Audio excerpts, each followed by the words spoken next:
2011 Placer County Board of Supervisors hearing, and we will start with a flag salute led by Tom Miller, our county exec. Thank you.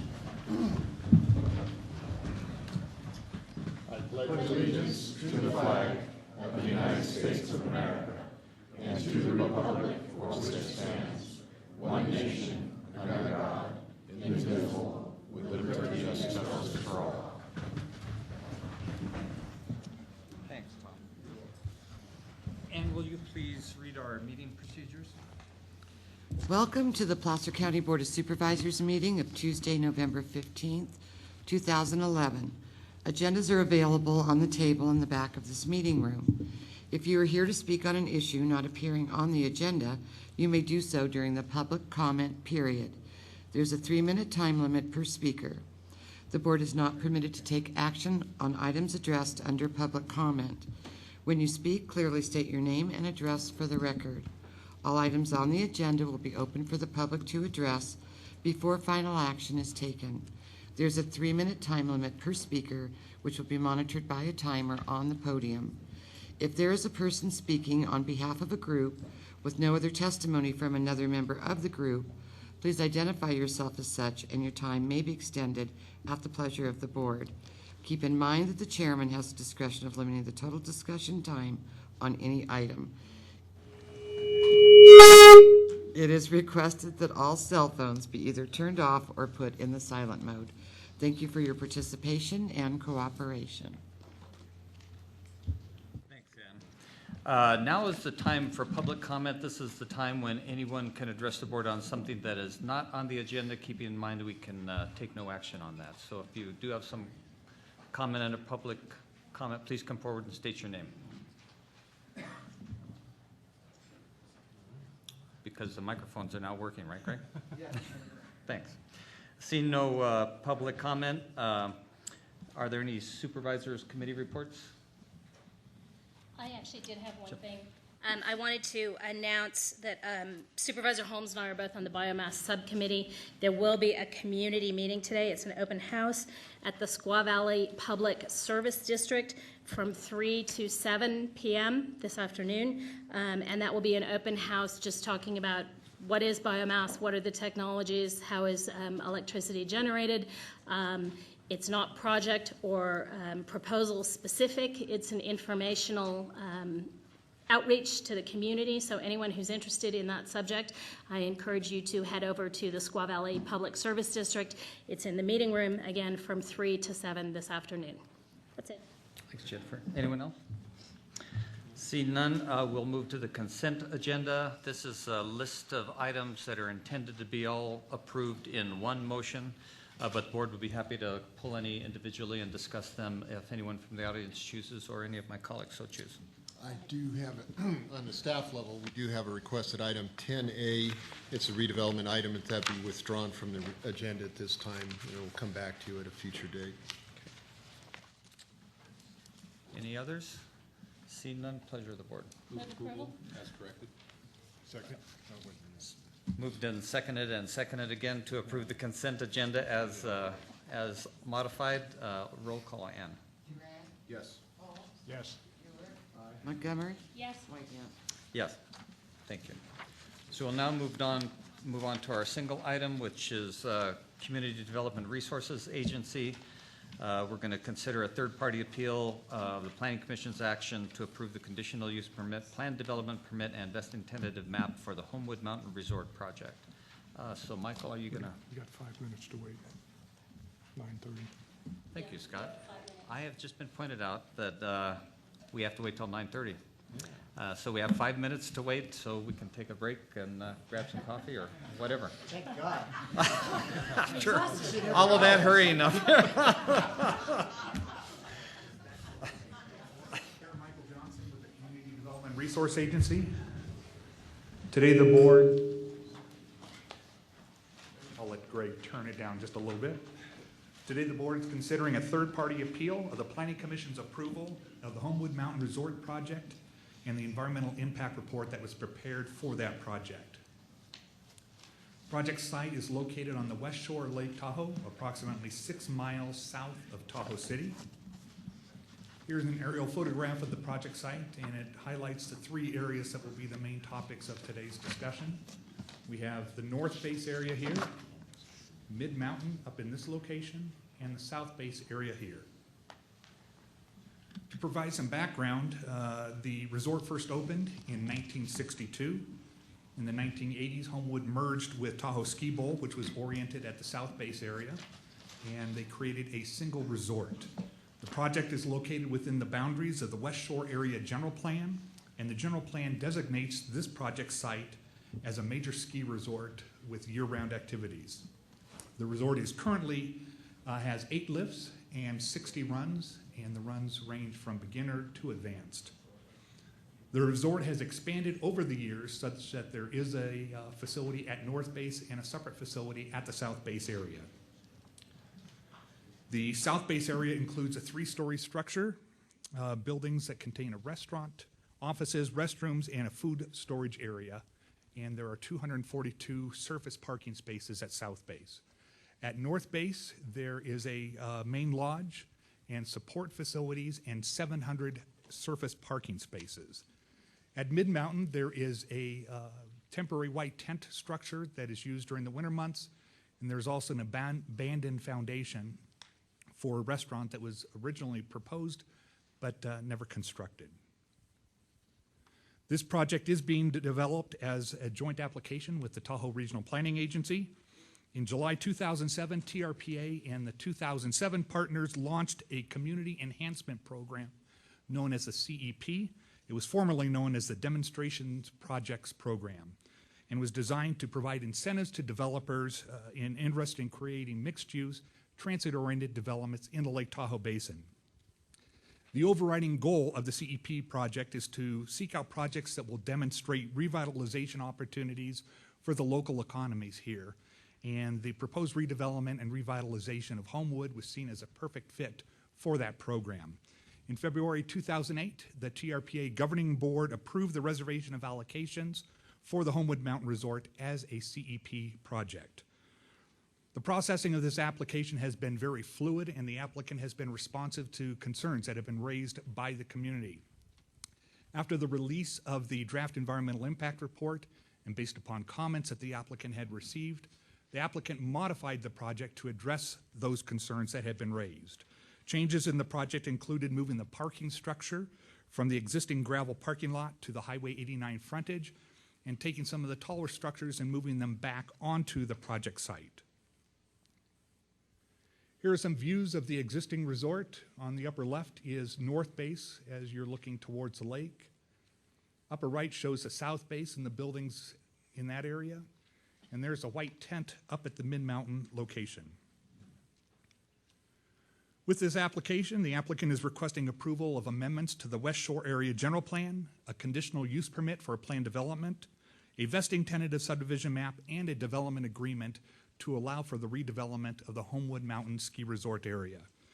The project proposes to develop and upgrade existing uses at the facility, both in the North Base area and in the South Base area, and construct a lodge at the Mid-Mountain area. There will be a variety of support facilities included with the development of this project. The original project was identified as Alternative 1 in the EIR that was prepared for this project.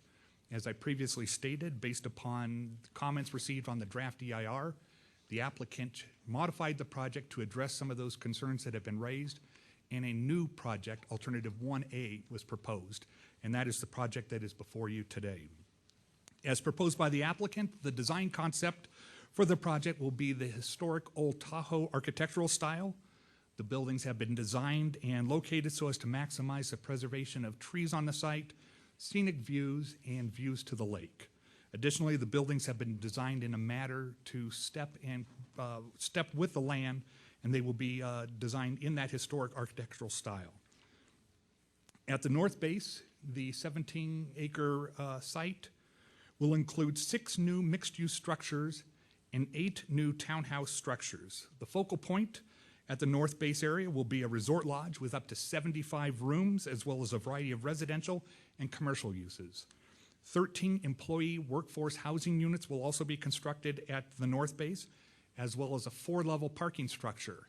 The parking structure will be partially designed into the ground to minimize the overall height of the structure. Under the proposed project, day skier access and ski resort amenities and services will all be relocated to the north base. By focusing the skier access to the north base area, it's the applicant's intent to minimize intrusions into the residential areas that surround the south base area. At South Base, the area will be converted to a neighborhood residential area, and no day skier access or skier amenities will be located in this area. It's important to note that currently cars park into the residential areas, and this creates congestion not only in and around the ski resort, but for the residents trying to enjoy their properties. With this proposal, all of the parking will be directed towards the North Base area and eliminate that existing problem that exists. The focal point of South Base will be a new central lodge that will accommodate up to 47 units. There will also be 24 chalet buildings that will accommodate 48 residential units. Here we have at South Base, this is the central lodge and the chalet buildings that are surrounding it. Over at the North Base, these will be the primary resort buildings here, parking structure out on Highway 49, and some of the townhouse units located back in this area.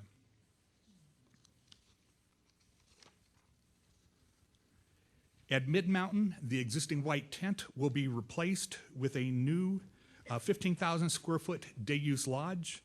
Mid-Mountain will also include an outdoor swimming pool that will be available for use by West Shore residents. Here's the Mid-Mountain area, and it's hard to see, but this is the swimming pool that will be available for use by West Shore residents. Regarding project phasing, the applicant intends to construct the project out over a 10-year period. The North Base area here in Mid-Mountain would be constructed in years 1 through 5, and the South Base area right here would be constructed in years 6 through 10. As part of the project, the applicant is also proposing a series of alternative modes of transportation. These modes include employee shuttle bus service, dial-a-ride programs, and water taxi service. These alternative modes of transportation are intended to reduce the number of trips that will ultimately be generated by users of this project site. The applicant is requesting approval of a development agreement with this project to allow for the extended phasing of the project. In exchange for this extended phasing, the applicant is proposing to provide additional funding for Fanny Bridge improvements, as well as funding for public trail and beach maintenance. The Planning Commission concluded these additional amenities being provided by the applicant warranted the use of a development agreement on this project. The West Shore Area General Plan identifies this Homewood Ski Resort site as a place for tourism and recreational uses, and the general plan states that any new development of the ski resort should take into consideration the historic mixed-use development of this area.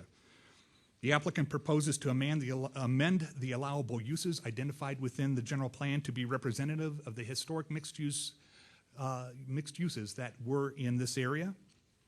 At the North Base, Plan Area Statement 159 would be amended to include the entire North Base area that is being proposed by the project applicant, and residential densities would be amended to allow densities up to 15 units per acre, which is consistent with densities allowed elsewhere in the West Shore Area General Plan. In keeping with the county's general plan and with state law, the applicant is requesting permission to increase employee density from 8 units per acre up to 15 units per acre. Once again, this is a density that's already allowed in the West Shore area. This shows the area of North Base that is proposed to be expanded, Plan Area Statement 159, to accommodate the proposed project. At the South Base, Plan Area Statement 158 is proposed to be modified to include the entire area proposed by the applicant, and the residential densities are proposed to be modified to allow for a maximum density of 15 units per acre, once again consistent with densities permitted elsewhere in the West Shore Area General Plan. And this highlights the area that's proposed to be amended to accommodate the proposed project. At Mid-Mountain, Plan Area Statement 157 would be modified to create Special Area 1, and allowable uses in plan area statement would be expanded to include personal services for weddings and other events, as well as participating sports, which would permit a variety of other outdoor sports and recreational uses. And this shows the mid-mountain area that's proposed to be modified. In reviewing the proposed project, the Planning Commission concluded that the proposed amendments to the West Shore General Plan are in keeping with the intent of the general plan for the ski Homewood area and its designation as a ski facility. The Planning Commission also concluded that the hotel, single-family, and multifamily uses do not exceed densities permitted elsewhere within the West Shore Area General Plan. A variety of development standards are being proposed for this project. The Plan Development Ordinance sets forth general standards that are to be applied for projects such as this. When designing the project, it was the applicant's intent to minimize the intrusion of any of the structures on existing residences in the project area. While the current zoning code allows for setbacks as little as 5 feet, the applicant has designed the project such that there is a minimum setback of 15 feet when proposed structures are adjacent to existing residences. Along Highway 89, the buildings have been designed with varied and articulated elevations, and the buildings will have a setback range of 12.5 feet to 240 feet for the taller structures. It's important to note that none of the structures will be located closer to the highway than the existing North Base Lodge. The Placer County Code establishes the general parking standards required for ski resorts, residential uses, and retail commercial uses, and these were used as the basis of the parking analysis prepared for this project. To assure that adequate parking is provided and yet to assure that the site is not overparked, a parking demand analysis was prepared for this project. The parking demand analysis identified the parking demand for the proposed project, including all employee and day skiers, on a peak ski day at both the north and south bases. As proposed by the applicant, both structured and surface parking will be provided. During peak periods, some off-site parking may be required. To address this off-site parking need, the applicant will be required to prepare a parking management plan to identify specific off-site locations, as well as to identify how those guests will be transported to and from the ski resort. In its review of the proposed project, the Planning Commission concluded that the parking solution proposed by the applicant was an acceptable design solution, and that the parking demand plan that will be prepared will address the site-specific parking issues of this project. On this basis, the Planning Commission concluded and supported the parking solution proposed by the applicant. As I noted previously, the Placer County General Plan requires that all resorts provide employee housing for employees that are generated by the project. This policy provides 4 different means under which a project applicant may satisfy this obligation. They can either construct the units on-site, construct the units off-site, dedicate land for employee housing, or pay an in-lieu fee. Based upon the anticipated 182 full-time employees that will be generated by this project, the applicant is required to provide 91 beds for new employees generated by this project. With this project, and with the first phase of the project, the applicant will be constructing 13 employee housing units that will accommodate 26 employees. And the applicant will also be preparing a housing mitigation plan to show how the remainder of the units will be constructed. The housing mitigation plan will also include an implementation schedule to ensure that sufficient housing is available as new employees arrive at this project site. Consistent with the requirements of the California Environmental Quality Act, an environmental impact report was prepared for this project. As this proposed project has a process through the TRPA, a EIS was also prepared for the project. To assure that the highest degree of public participation was allowed, a 90-day public review period was provided for the draft environmental impact report. State law requires that a minimum 45 days be provided. As has been previously discussed, based upon comments received on the draft EIR, the applicant modified the design of the project to respond to issues that have been raised by the public. As noted in your staff report, Alternative 1A was developed to reduce the amount of excavation required for this project, as well as to result in additional clustering to reduce the footprint of the project. Alternative 1A has since become the applicant's proposed project. Regarding transportation and circulation, Highway 89 is the primary access road to and from this project site. As proposed by the applicant, Fawn and Silver Street intersections with Highway 89 will be realigned to provide better access. The traffic analysis prepared for the project concluded that while winter trips associated with the project will decrease, the daily summer trips will increase. As stated in the traffic analysis, 1,466 total net new external roadway trips will be generated during the peak summer period. This includes 176 PM peak hour trips. It's important to note that implementation of the proposed project will not impact any intersections in the project area except for the intersection of Highway 89 and Grand Labakan Road. During the PM peak hour, the level of service at that intersection will go from level of service C/D to a level of service F for the left turn from Grand Labakan onto northbound Highway 89. Conditions of approval are included with the staff report to require roadway improvements at that intersection, which will reduce that impact to a less than significant level. As the board is aware, there are many challenges associated with the Fanny Bridge area. As noted previously, in addition to paying traffic impact fees, the applicant will also provide additional funding to address traffic issues at Fanny Bridge. The long-term solution for Fanny Bridge includes a bypass of that area, as was discussed at your October 25th board meeting. The notice of preparation for the Fanny Bridge Improvement Project is currently scheduled to be released later this year. But even with the applicant's payment of fair share fees, impacts at Fanny Bridge will remain significant and unavoidable because the full funding for the ultimate improvements have not yet been identified. Aside from traffic and water quality impacts, the largest public policy issue addressed in the Homewood EIR is the visual aesthetics of the project. Because of the location of the proposed project along Highway 89, an expansive visual analysis was prepared for the project. The applicant worked with county staff to place two-story structures adjacent to roadways and existing residences, and the taller buildings are oriented back away from the highway frontage. The majority of new structures are 2 stories in height, and none of the proposed structures will be greater than 47 feet in height. And here's a map that shows these are the 2-story structures that are being proposed. These are 2.5 stories, 2 stories over garage.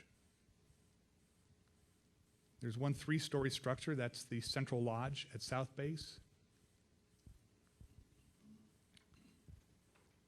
And then the 4-story structures are the main lodges located at the North Base area. Here's a view from Highway 89 and Fawn Street, and showing the proposed structures that will be built with this project. Here's another view from Tahoe Ski Bowl Way. While staff was satisfied with the visual analysis that was prepared for this project, some of the residents in the project area wanted additional visual studies prepared. To address this concern, the applicant conducted a balloon visual simulation study to identify the height of structures in specific locations on the project site. While the visual analysis in the EIR actually provides a more thorough analysis of what the actual project will look like, staff concluded the results of the balloon visual simulation were consistent with the findings in the EIR. In its review of the project, the Planning Commission concluded the project and scale of the buildings can be designed to be compatible with the existing visual character of the project area. The project site is located within the Madden Creek, Homewood, Ellis Creek, and Quail Lake Creek watersheds. As noted previously, the applicant proposes to realign Tahoe Ski Bowl Way, and this realignment will restore Homewood Creek, including the construction of a new bridge crossing. To assure the implementation of the project will not impact any of the surrounding properties in the project area, The applicant will be constructing stormwater treatment and bioretention areas on the project site. As identified in the EIR, with the implementation of the mitigation measures identified, all hydrologic impacts will be reduced to less than significant levels. As part of the EIR process, a water supply assessment was prepared that analyzed the availability of water, potable water, to the project site. Based upon the water assessment, the Planning Commission concluded there are sufficient water sources available to serve this project site. The project site is located in a relatively urbanized area.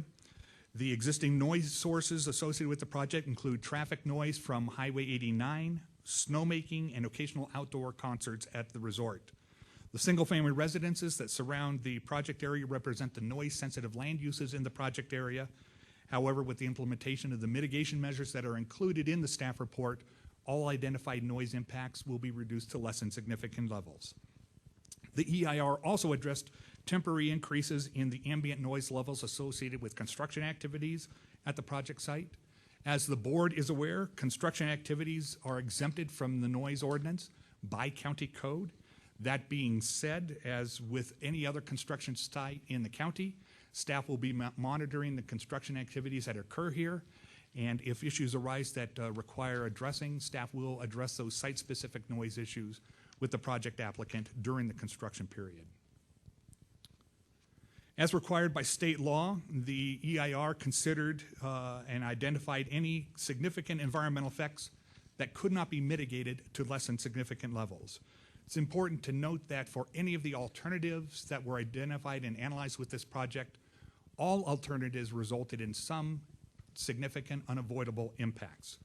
For the proposed project that's being requested for approval by the applicant, 3 significant unavoidable impacts would result: the congestion at Fanny Bridge during the summer PM peak hour time, direct and indirect greenhouse gas emissions, and conflicts with adopted plans regulating reductions in greenhouse gases. All other impacts identified in the EIR can and will be reduced to less than significant levels. These mitigation measures have been included as conditions of approval in the project that is before you today. Also, as required by state law, a variety of alternatives were looked at for this project. This is one of the more expansive alternative analyses that has been included in an EIR. 6 different alternatives were looked at. Originally, Alternative 1, which turned into Alternative 1A, which is now the proposed project. There was a no project alternative. Alternative 3 considered no TRPA code amendments for building height. Alternative 4 looked at closing the ski resort and developing estate lots on the property. Alternative 5 looked at a compact project area. And Alternative 6 looked at a reduced project. In its consideration of the EIR, the Planning Commission found that while certain alternatives would lessen certain impacts, all of the identified alternatives would result in some level of impact except for the no project alternative. And it was on this basis that the Planning Commission took action to support Alternative 1A for the project. All comments on the draft EIR were addressed in the final EIR that has been prepared for this project, and the final EIR was circulated for public review on October 3rd. While additional comments have been received after the publication of the final EIR, no new issues have been raised that were not addressed in either the draft or final EIR. Copies of all comments that have been submitted to the county have been provided to the board. The proposed project was considered by the Planning Commission at its October 18th meeting. Similar to the NITRAC meeting, which was held the week prior to that, there were about 100 people in attendance. And at that meeting, 29 members of the public spoke on the project, 6 of whom represented community groups. In general, almost all of the speakers supported some level of development on the project site, although some of those that were speaking wanted to see a reduced scale project on the project. After considering all of the comments and the information contained in the staff report, the Planning Commission unanimously adopted a motion to recommend the development agreement and EIR and general plan amendments to the board, and then took separate actions to approve the conditional use permit and vesting tentative subdivision map for the project. And it's the totality of those actions that are before you today with this appeal. On October 26th, the county received a third-party appeal from the Friends of the West Shore, the League to Save Lake Tahoe, and the Tahoe Area Sierra Club challenging the Planning Commission's actions regarding the Homewood Mountain Resort project. 18 issues were raised in the appeal, and some of those included a variety of sub-issues. To summarize the issues raised in the appeal, the appellants were concerned with the EIR alternatives analysis. They were concerned with construction noise impacts. They were concerned that the project is being piecemealed together and that mitigation is being deferred. There was a belief that there are inconsistencies between the project and the TRPA and county land use regulations. There was a belief that the EIR failed to respond to various letters regarding traffic, parking, and geotechnical issues. And there was a belief that the statement of overriding considerations are not based on substantial evidence. County staff has reviewed all of the issues that were raised in the appeal, as well as all supporting documentation included with the appeal. Staff has concluded that the final EIR does provide good faith responses to all environmental issues that were raised, and the issues have been adequately addressed in the final EIR. As the board is aware, the county received a subsequent letter from the appellant's counsel. That letter was dated November 2nd, and the appellant's counsel requested a continuance of this hearing today based on his interpretation of sections of the county code regarding appeals. County counsel has reviewed the concerns that were raised by the appellant's counsel and formally responded to that, and that letter from county counsel is provided in your packet also.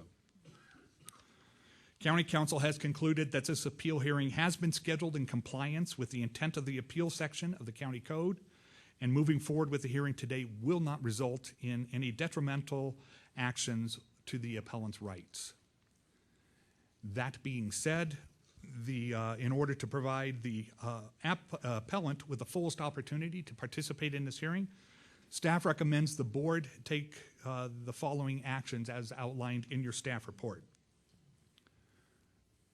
Open the public hearing, receive testimony from the appellant, receive testimony from the applicant, receive general public testimony, and then at the end of public comment, close the public hearing to any further public testimony, but keep the hearing open to allow the appellants to submit any additional information they may choose to prior to November 28th.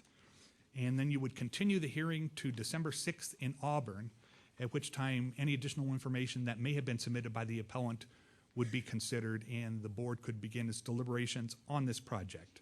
That concludes staff's presentation. Staff is available to respond to any questions the board may have. Are there any questions for the board of staff at this time?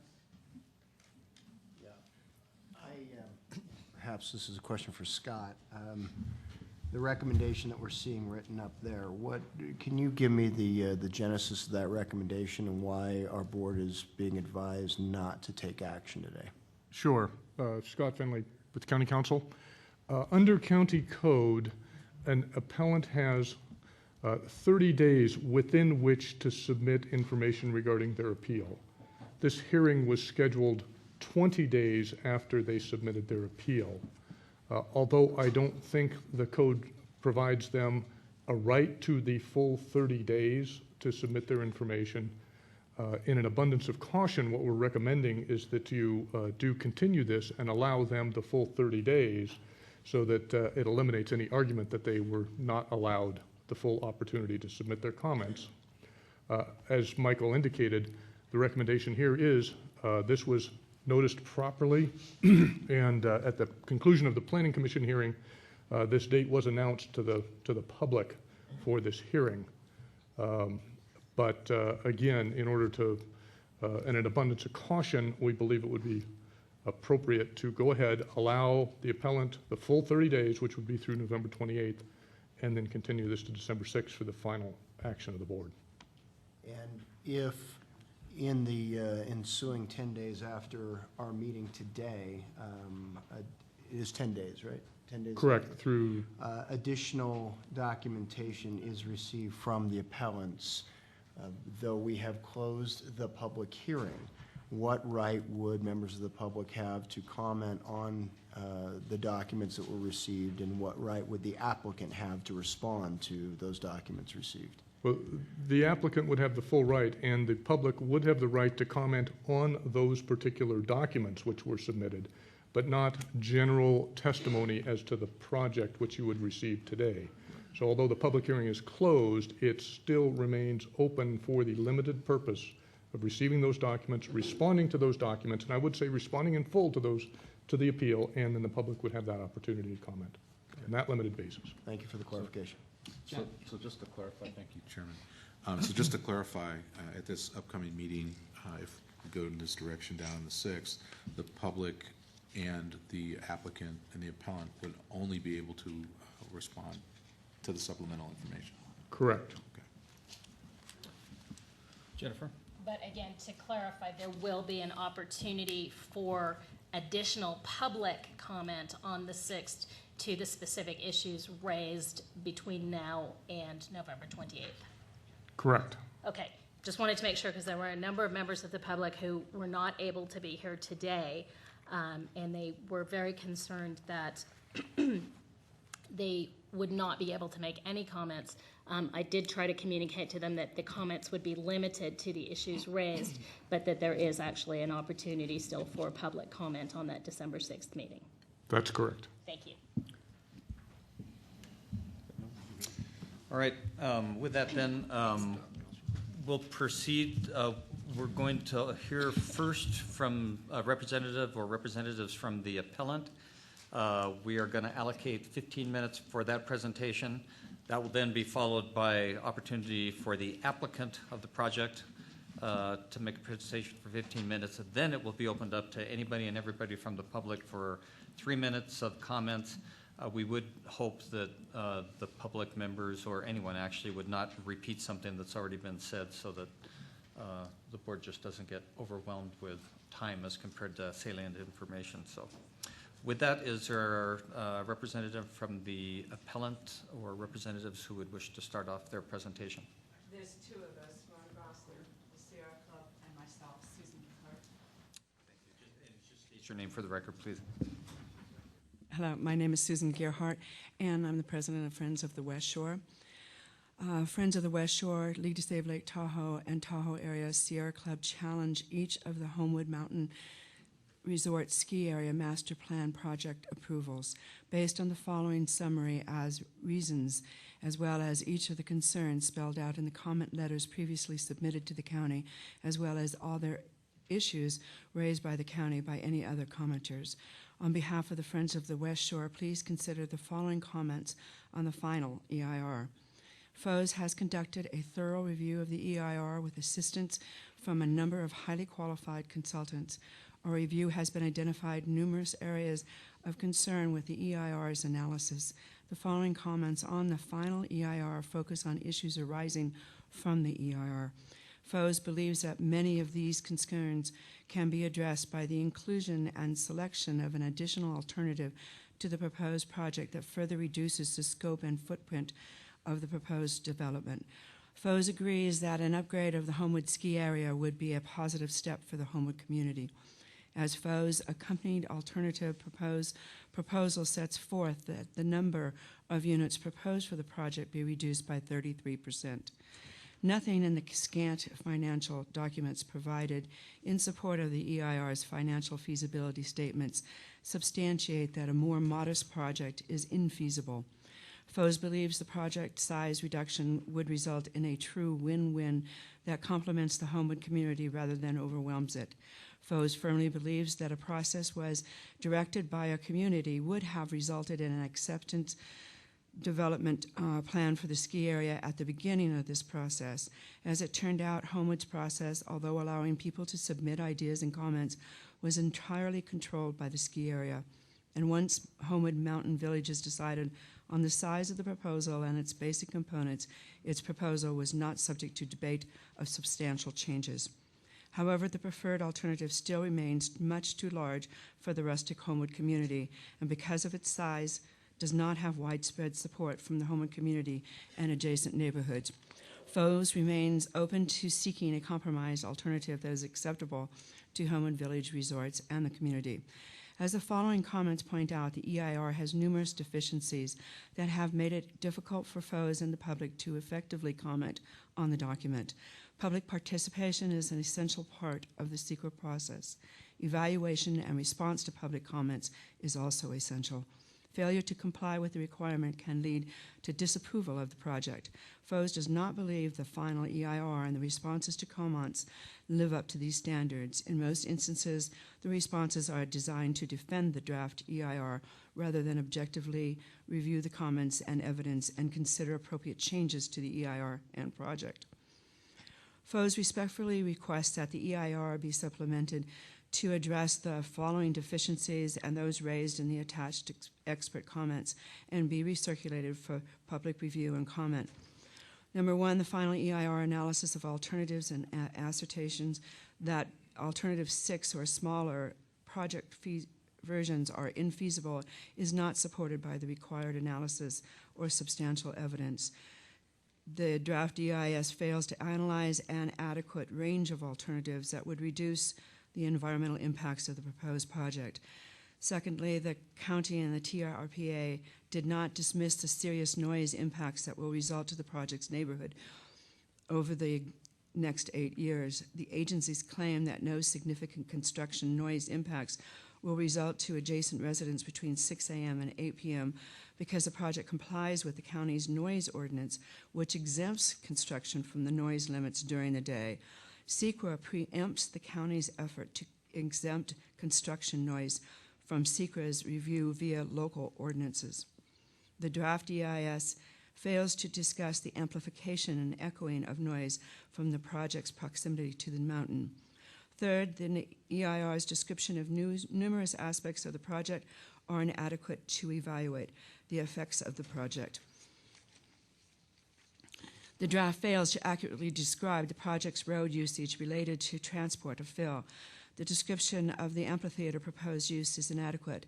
The EIR does not contain an adequate description of summer operations. The EIR does not contain a description of access road upgrades between the base areas and Mid-Mountain Lodge. The EIR fails to disclose adequately the snowmaking guns component. The coverage numbers used in the EIR's project description and analysis are wrong. EIR fails to disclose the energy generation components to sufficient detail. The EIR continues to defer mitigation of numerous significant impacts. The EIR improperly defers mitigation of the amphitheater noise impacts. EIR defers established mitigation for the project's significant traffic noise. The EIR defers mitigation to address noise from proposed expansion of the snowmaking guns. The EIR continues to defer identity of the mitigation for groundwater impacts at the north base. The EIR still defers mitigation of water supply impacts. The EIR defers mitigation of impacts resulting from the lack of adequate parking on peak days at the resort. The draft EIR's traffic analysis is flawed and not supported by substantial evidence. The draft EIR analysis of the water quality is inadequate. The draft analysis of the project's parking impacts is inadequate and fails to disclose the mitigation, all of the potential parking impacts associated with the project. The DEIS improperly dismisses the significance of inconsistencies between the proposed project and TRPA county land use regulations. The draft EIR's discussion of earthquake risk mismanagement mispresents the risk associated with the faults running through the project. The FEIR response to Dr. Garth and the FOS fault hazard comments is non-responsive. The EIR must be recirculated based on Dr. Garth's supplemental comment and new information regarding risk of active faults that may be present in the project area. The draft EIS proposed statement of overriding consideration is not based on substantial evidence. The DEIS fails to identify all of the proposed project's significant and unavoidable impacts, including but not limited to inconsistencies with the current general plan, regional plan, the code of ordinances, and the applicable plan area statements, inconsistencies with adjacent land uses, impacts to the scenic resources, noise levels, and impacts to the groundwater. The DEIS fails to identify the specific considerations that it believes makes infeasible mitigation measures or alternatives to the proposed project. In conclusion, Friends of the West Shore appreciates your time for me to make these statements. Thank you.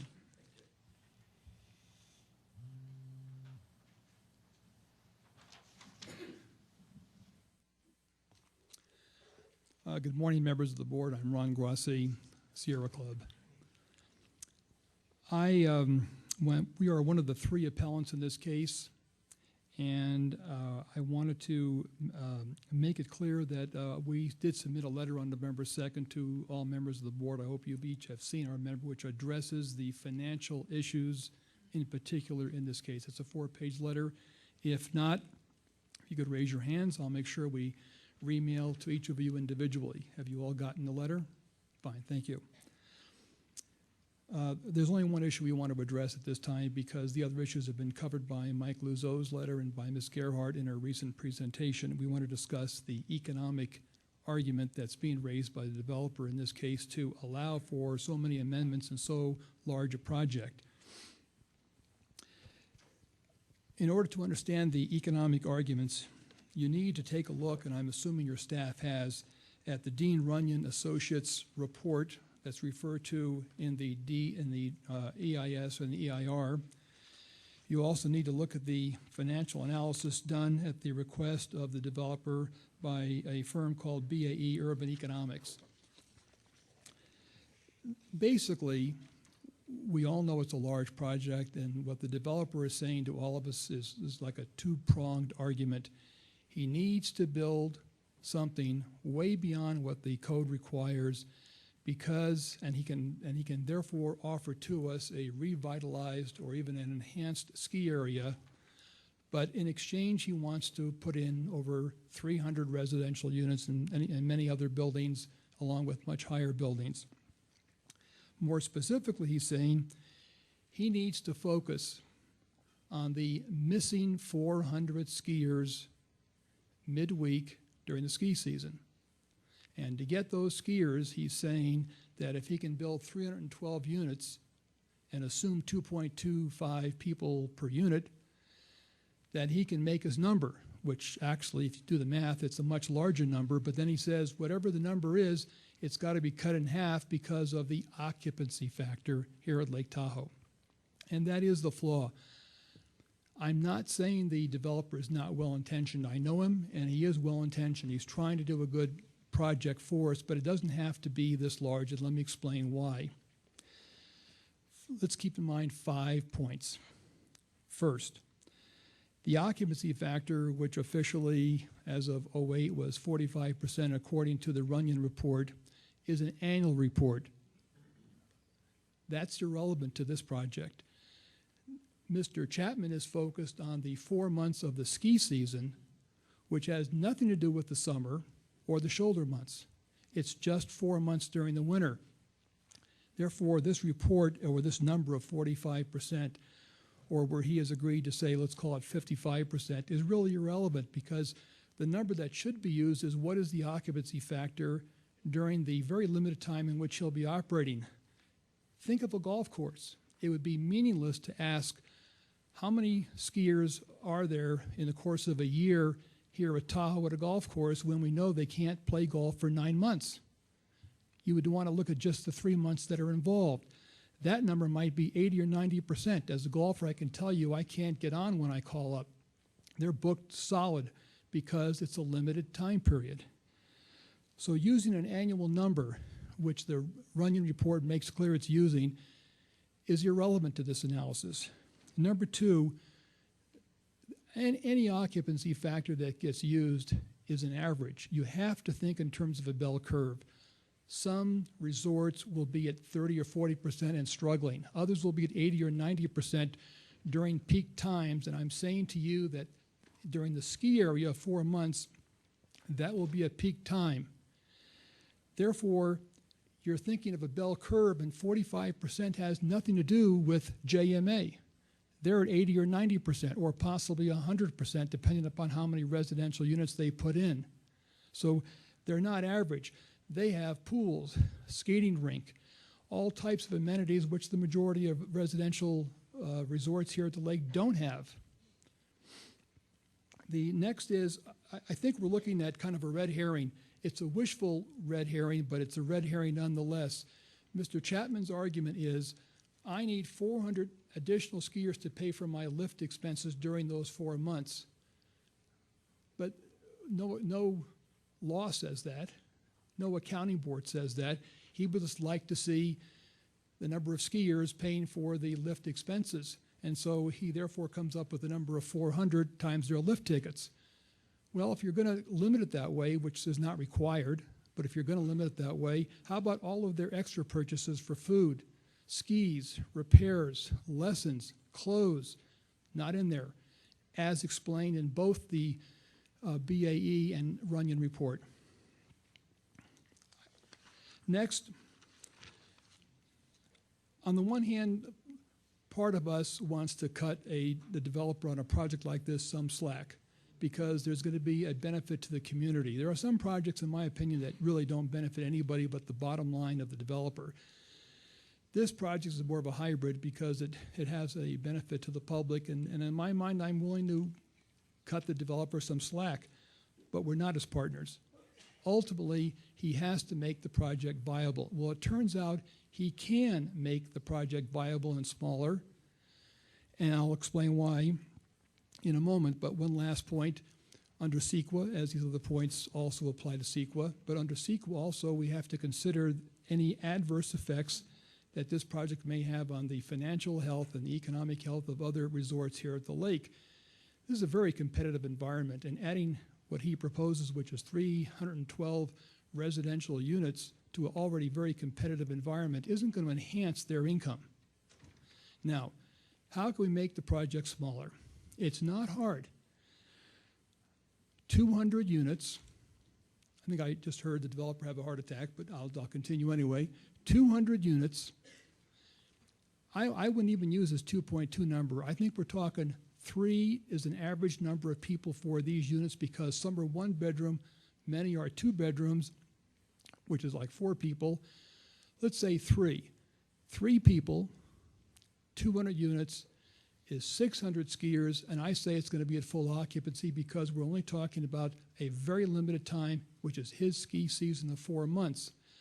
That gives him really 600 skiers. He only needs 400. Now, you want to work backwards and cut for here, cut for this, or cut for that, you can do that. But the point is, no one in this audience, as far as those speaking regarding or adversely about the project, I'll briefly finish this one last sentence if I could.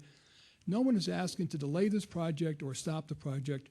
We're only asking to downsize it, and yet we want to see the developer make his number. He can do it with 200 units. Thank you. Now there'll be 15 minutes for the applicant of the project.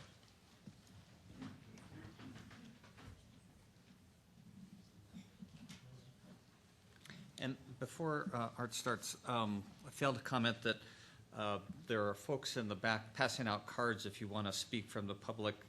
So if you want one, just holler. We'll make sure you have the opportunity to speak. It'll just help us run our meeting more efficiently. Thanks.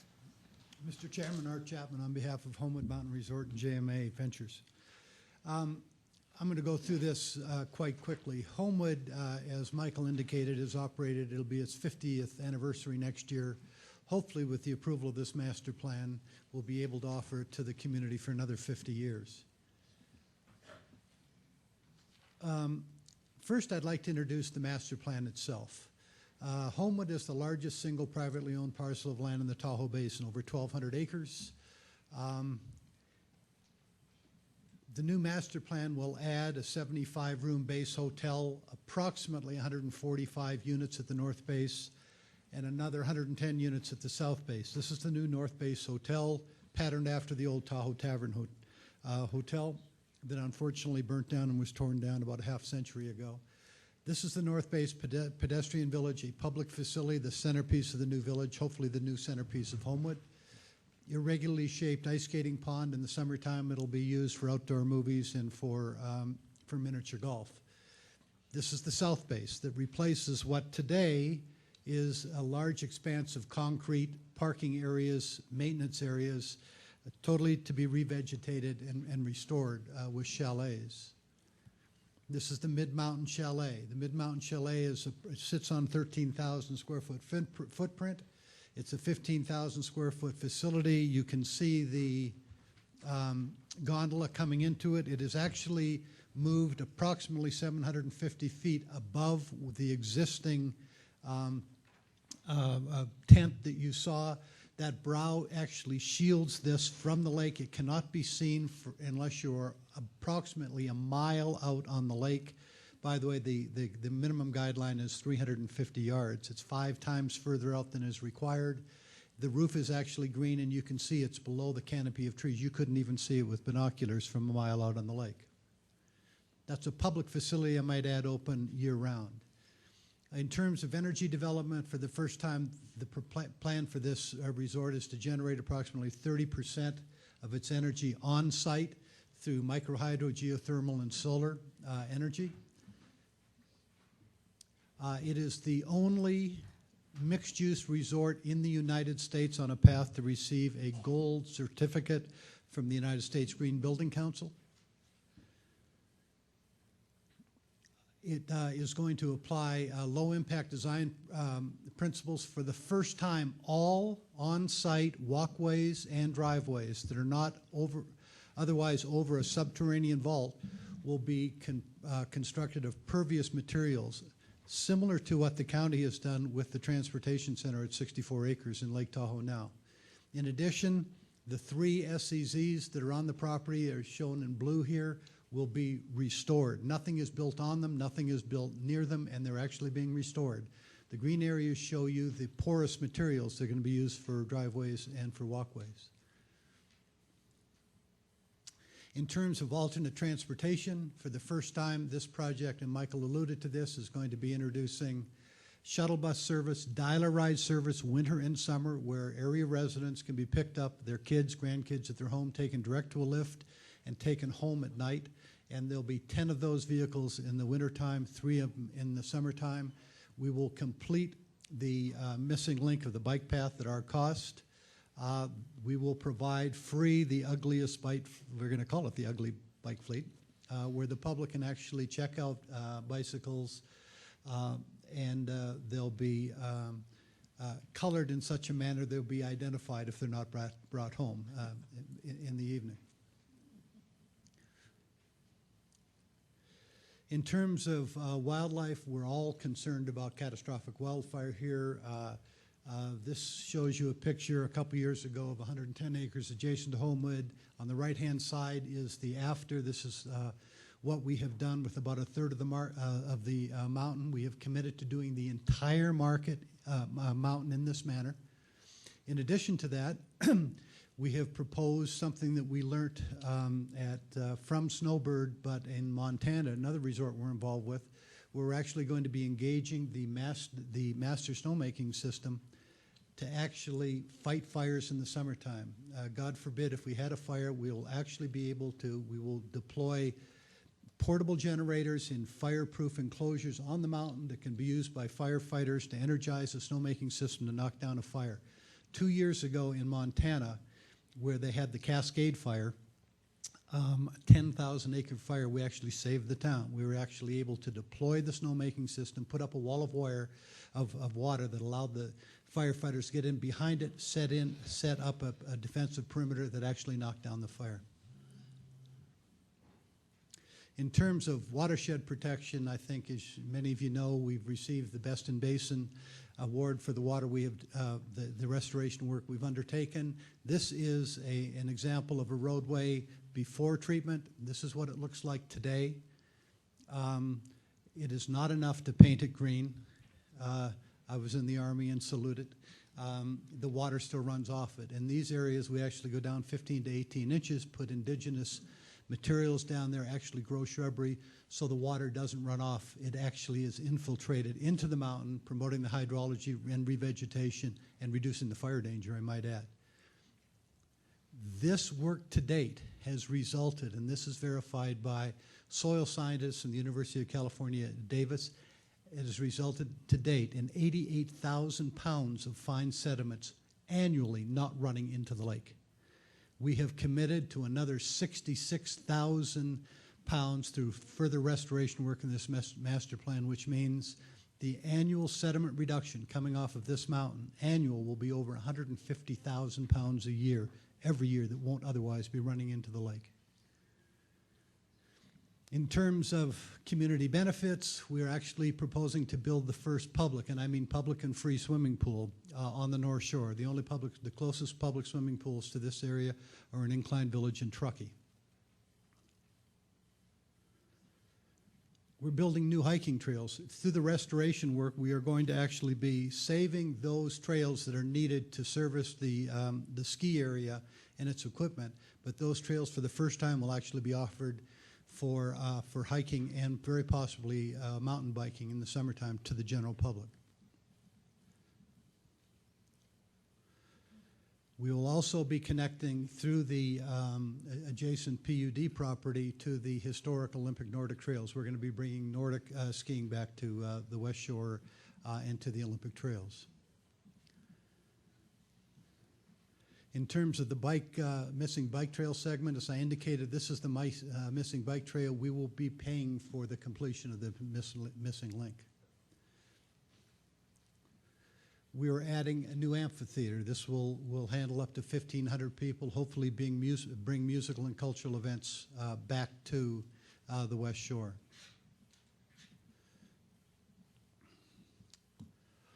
In terms of economic stimulus to the area,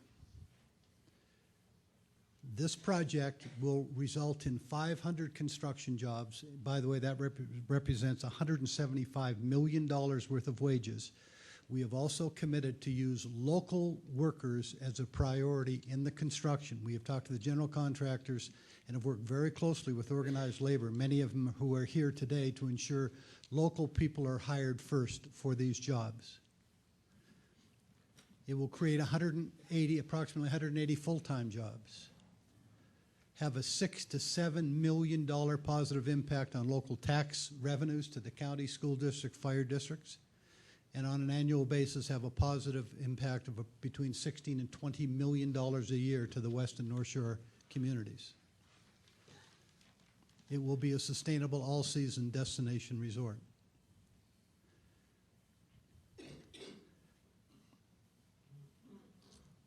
We'd like to show you, we've been criticized for trying to build these large monolithic resorts. I'd like to show you a comparison of what we're proposing here. On the blue is North Star, the red is Squaw Valley, and the green is Homewood. As you can see, in terms of residential units, where there's 1,800 at North Star, there's 237 in Homewood. In terms of tourist accommodation units, hotels, there's 300 at North Star, 200 at Squaw, 75 in this plan. And in terms of commercial floor area, there's 200,000 at North Star, 110,000 at Squaw. And although it says 25,000 at Homewood, it's actually 15,000 of new, because they're allocating 10,000 to the Mid-Mountain Lodge. If it wasn't used in the summertime and it was just up there for the ski season, you wouldn't need any, because it'd be accessory to a ski area. But we're not proposing to build a Mid-Mountain Lodge plus 25,000. We're proposing to build a Mid-Mountain Lodge plus 15,000 of new commercial at the base. I'd like to talk about the economics. Ron Grossi brought the issue up. I'd like to also indicate that we have the actual statistics from every single hotel in the Tahoe Basin during the ski season, during non-holiday midweeks. There is not one hotel in the last 5 years that ran at 55% occupancy during the ski season, midweek, in the wintertime. Not one. We have the actual statistics. There is no hotel in the country, I don't believe, other than that behind barbed wire, that runs at 100% occupancy. In terms of long-term economic sustainability, Homewood's not viable today. Paid skier visits are flat. In the last 5 years, we have not been able to, we've tried everything to get people here midweek. People are not going to drive by Squaw and Alpine another 30 to 40 minutes to ski at an inferior ski area. We have not been able, despite our efforts with Costco, REI, Lombard Sports, been able to increase the number of commuter skiers to come here non-holiday midweek. The paid skier visits are flat. This is the ski economics of Homewood. Some of you have seen this before. There's an average of 110 days in a season. 50 of those are weekends and holidays when it does too well. It taxes the environmental capacity of the area. It leaves 60 days, non-holiday midweek days, where we have averaged 300 people in the last 5 years. We have to increase that by 400 people in order for Homewood to remain open, for it to be able to pay its own bills. We need 700 skiers, non-holiday weekdays. We have plenty of capacity on the road, plenty of capacity in parking. We have to increase that number. Now, at the same time, we have to decrease the number of people who are coming holidays and weekends because we got too many people. And so the plan is to limit ticket sales on those days, to actually reduce by about 5,600 people the number of people who come holidays and weekends, and to increase the number of people who come on the non-holiday weekdays. That generates an extra 18,000 skiers, which generates enough money to keep Homewood open.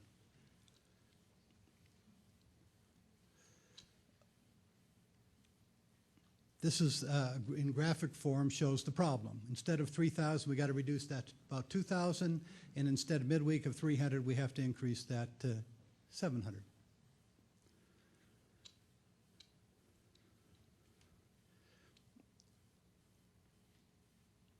So the plan is to reduce weekend and holiday ski visitors, to increase midweek ski visitors, and in order to do that, we have to add a bed base and quality amenities in order to attract people up here to stay for 3 or 4 days, midweek, on vacation, not the commuter, but the destination visitor. A smaller plan won't work. Everybody wants a smaller plan. We have challenged them. Say, fine, if we have a smaller plan and we have fewer people staying there, how do we make up the lost skiers? The only way to do it is to increase the number of people who commute to the ski area. We have brought in the best experts in the industry. We've been trying for 5 years. There is no way to bring in more commuter skiers without more automobile trips. We haven't been able to do it. Nobody has an answer to the problem. We've actually downsized this fairly significantly in the last 5 years. To date, we have incurred $5 million in operating losses. That's real operating losses. That's not depreciation or interest. That's actual losses in the first 5 years of operation. During that time, we have spent an additional $7 million on capital improvements, including the replacement of the quad chair that was no longer safe. Within the next 2 years, the state of California says we must replace the Madden and the Ellis chairs. That's a cost of $10 to $12 million. No one in their right mind is going to invest that capital in something that's losing money every year. It can't be done. It won't be done. The smaller project won't work because it will not generate sufficient skiers to sustain the ski operation. If this plan doesn't come together, Homewood will close. It will be converted into estate lots. There is no alternative. It's not a government operation. There's no way to subsidize Homewood Ski Resort any further. This has been quite an extensive process. Over the last 5 years, we've talked to over 1,000 people. I've given over 100 presentations. My voice used to be significantly different. These are some of the groups we've dealt with: homeowners associations, the Sierra Club, the League to Save Lake Tahoe. I'm going to go through these very quickly because I know my time is up. This just reflects the process we've gone through in the last 5 years. Over 1,000 comments in the EIR.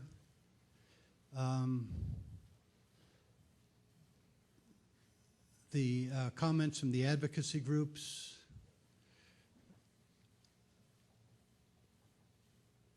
I'm going to, you've already seen these, I'm going to go through them very quickly. This is one thing I do want to show you. This is the height. What you see here is a comparison of what we're proposing, the tallest buildings at Homewood compared to other things in the immediate area. On the left-hand side is the Hyatt at Incline, the Resort at Squaw Creek, the Ritz-Carlton, the Pepper Tree in Tahoe City, the Village at North Star, and you see the last two is the Tahoe Tavern Hotel and the Homewood Hotel. In terms of a comparison, these are not tall buildings. I'm going to skip through these because Michael talked to the actual amendments.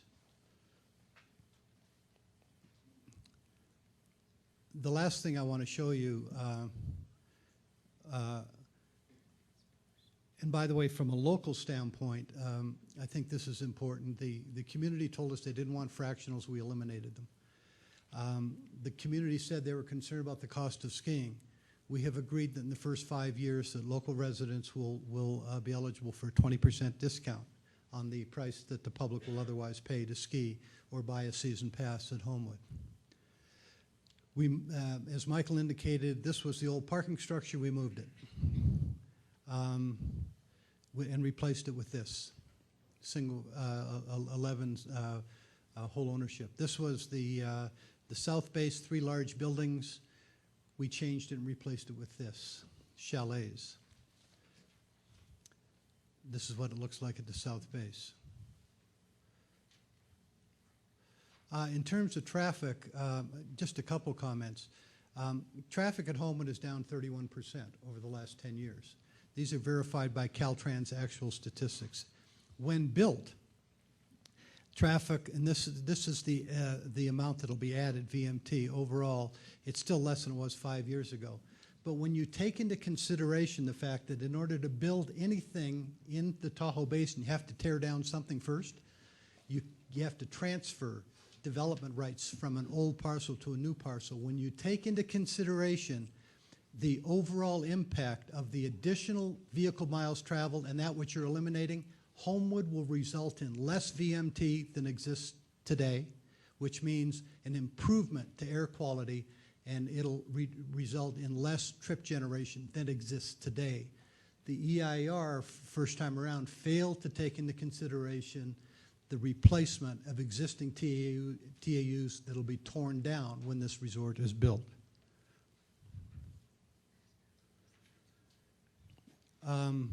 This is actually an interesting Sorry, model. if you could wrap up, Art, appreciate it. I'm going to go to, if I could, I don't know why this took so long. It was supposed to be shorter than Michael's. This shows you Homewood today. The old structure is pretty antiquated and dilapidated. I'd like to show you, if I could, just quickly, this takes a minute, the Homewood of tomorrow.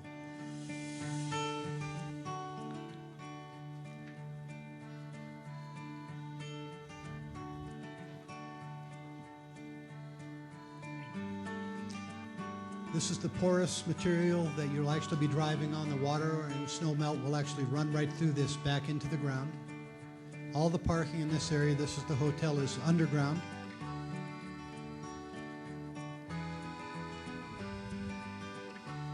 That is the largest building, again, patterned after the Tahoe Tavern Hotel.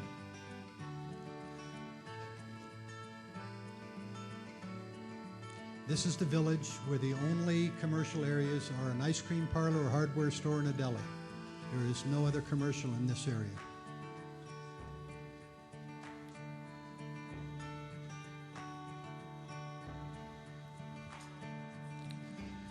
I'm just going to end it because it goes on for another 30 seconds, but it gives you a flavor of what we're proposing. If I could, for another 30 seconds, I'd just like to introduce Whit Manley, who's our CEQA consultant, who has been overseeing this, and he has just a few comments to make in terms of the manner in which we pursued both the EIR and the EIS. Whit, if I could introduce you for a second. Sure. Snuck up behind her. If you could make your comments brief, please. Thank you. Good morning. My name is Whit Manley. I'm with Remy Thomas Moose and Manley, an environmental law firm located in Sacramento, here on behalf of JMA. By any measure, notwithstanding the laundry list that you heard a moment ago, the county TRPA staff, Hauge Bruick, the sub-consultants who worked on the EIR, EIS, have done an exhaustive job. The opportunities for public input here have gone above and beyond what's required.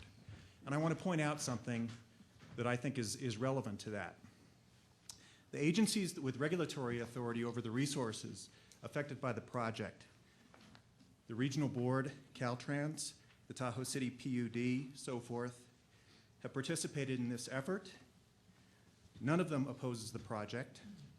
None has expressed concerns regarding the analysis of their resources. None has questioned the mitigation measures addressing those resources. The analysis shows that almost all of the project's impacts will be avoided. The analysis concludes, for example, that as mitigated, the project will not have an adverse scenic impact or adverse impact on the community. For a project of this size, the impacts are remarkably slight. The EIR did analyze 6 different alternatives, including a reduced project, and JMA has been unusually candid about the economics and the financial considerations underlying this proposal. That information is not only from JMA, it's also from BAE, a consultant retained by JMA to provide an economic analysis. From the outset, JMA has been incredibly candid about why the project is designed as it is, why it includes this number of units. There has been no mystery about that at all. Now, despite that, the appellants are saying that they'd like to see the project reduced by 1/3. And I have to tell you, that's frustrating because this is a dialogue that could have occurred 2 years ago, a year ago, 6 months ago when JMA met with the appellants. And yet it's at the Planning Commission hearing that we first hear that they're advocating for a project downsized by 1/3. More or less arbitrarily too, because the analysis indicates that even if the project is downsized by 1/3, that's not going to avoid any significant impacts. It's just simply going to lop off 1/3 of the units. Be that as it may, we did look at a downsized alternative. The EIR does as well. And based on our analysis and that of our consultant, our economic consultant, that kind of a project doesn't work. It won't generate the bed base necessary to attract those midweek skiers, to make the project viable over the long term. Those midweek skiers are key because that's precisely when we won't impose a burden on our neighbors, because the infrastructure is available, the roads are not crowded, and therefore the impact will be at a minimum on the community. Arbitrarily downsizing the project won't avoid impacts, but it will kill the project. As JMA has shown and documented, lopping off 1/3 of the units from the project is no project at all. NITRAC, the Planning Commission, your staff, they've all recommended approval of the project, denial of the appeal.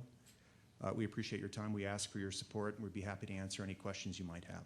Thank you. Mr. Chairman, I've got a question. Is the rebuttal allowed here for the brief remarks made by Mr. Chapman and Mr. Manley?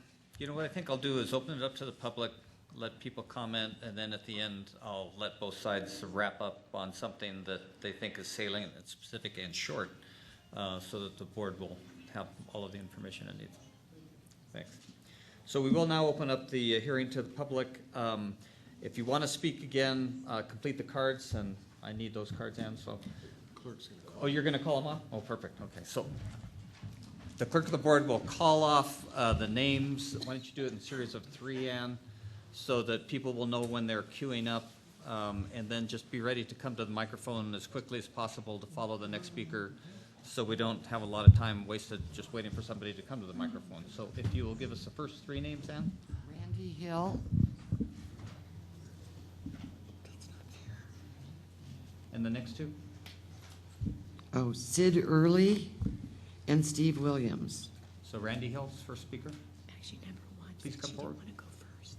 She told me that. And again, if you could keep your comments, if you could not repeat comments that have been made prior, the board would greatly appreciate it.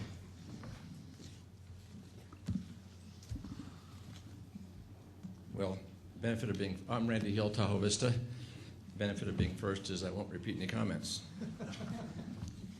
I have spoken before various bodies several times in support of this project, and will repeat some comments that I made probably a couple of years ago anyway. A little over 11 years ago, I made Lake Tahoe my permanent home.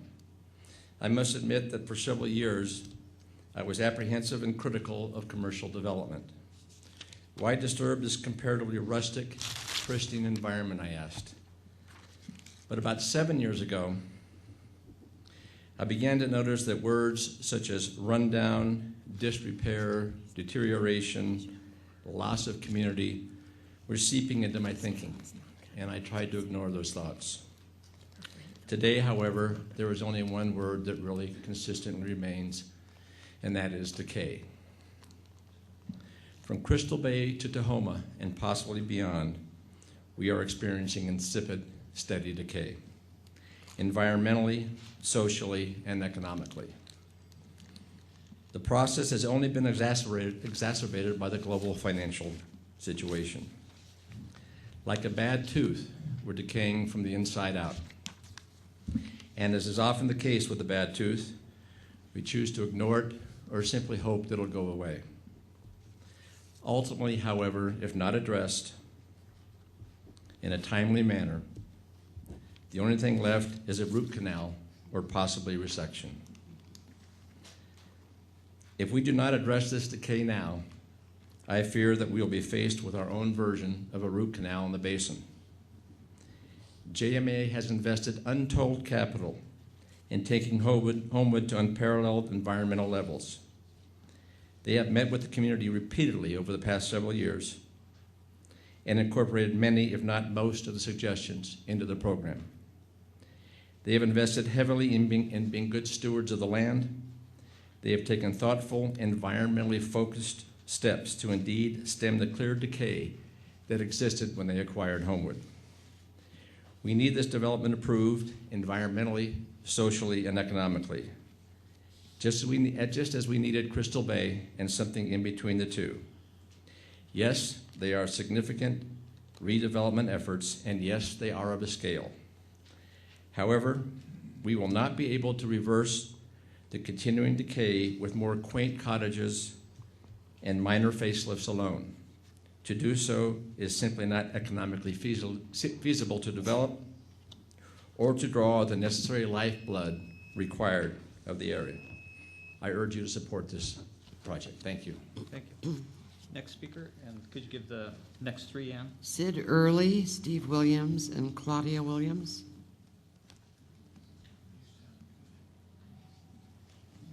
Are any of those three speakers available? Please come up to the microphone and don't hesitate so we don't waste time waiting for the next speaker. Morning. Morning. My name is Stu Williams. My wife Claudia and I live in full-time residence at 160 Tahoe Ski Bowl Way. I had no idea it lived in such decay and squalor, and I don't know. We are in the neighborhood around the South Lodge. We are totally opposed to this measure, this massive project as proposed for our small town of Homewood. It will destroy forever the 125-year tradition that is Homewood. Just consider the neighborhood around the South Lodge. If you consider an 8-mile radius around the South Lodge, there are only 18 widely spaced single-family homes. A 95-unit condo mega complex is proposed for that location. Even worse, this is to be the transient bed base for the ski area, making it, in effect, more like a motel than a townhouse. Please do not change the code to permit this to happen. I would also like to remind you that the Placer County EIR Review Committee, in its draft of February 2011, concluded, quote, there are cumulative significant impacts on land use, visual resources, hydrology and water quality, public services, and air quality, unquote. Lastly, as everyone now knows, Lake Clarity is on the decline. With that in mind, it seems unthinkable to allow such a large corporate development like this within the basin. Lake Clarity will decrease further, no matter how green the construction is. All Californians, including Placer County, must be held accountable for preserving the treasure that is Lake Tahoe. Thank you. Thank you for your comments. And next three speakers, Ann? Claudia Williams, Bobby Pugh, and Tom Holliday. My name is Claudia Williams, and as you've already heard, my husband and I live on Tahoe Ski Bowl Way in Homewood. We understand the concerns about jobs and the sustainability of Homewood is stated primarily by people from the real estate and construction industries. But as homeowners, we feel amending the current code to allow the exponential increase in multiple family dwellings included in the project is more detrimental to the West Shore and Lake Tahoe than any potential deterioration of Homewood. If this project is allowed to proceed, we request you at least require HMR to secure a completion bond for each phase of the project so that if the project were to fail for any reason, we are not left with the unsightly changes to the mountain, including the remains of an unfinished project. Thank you. Thank you.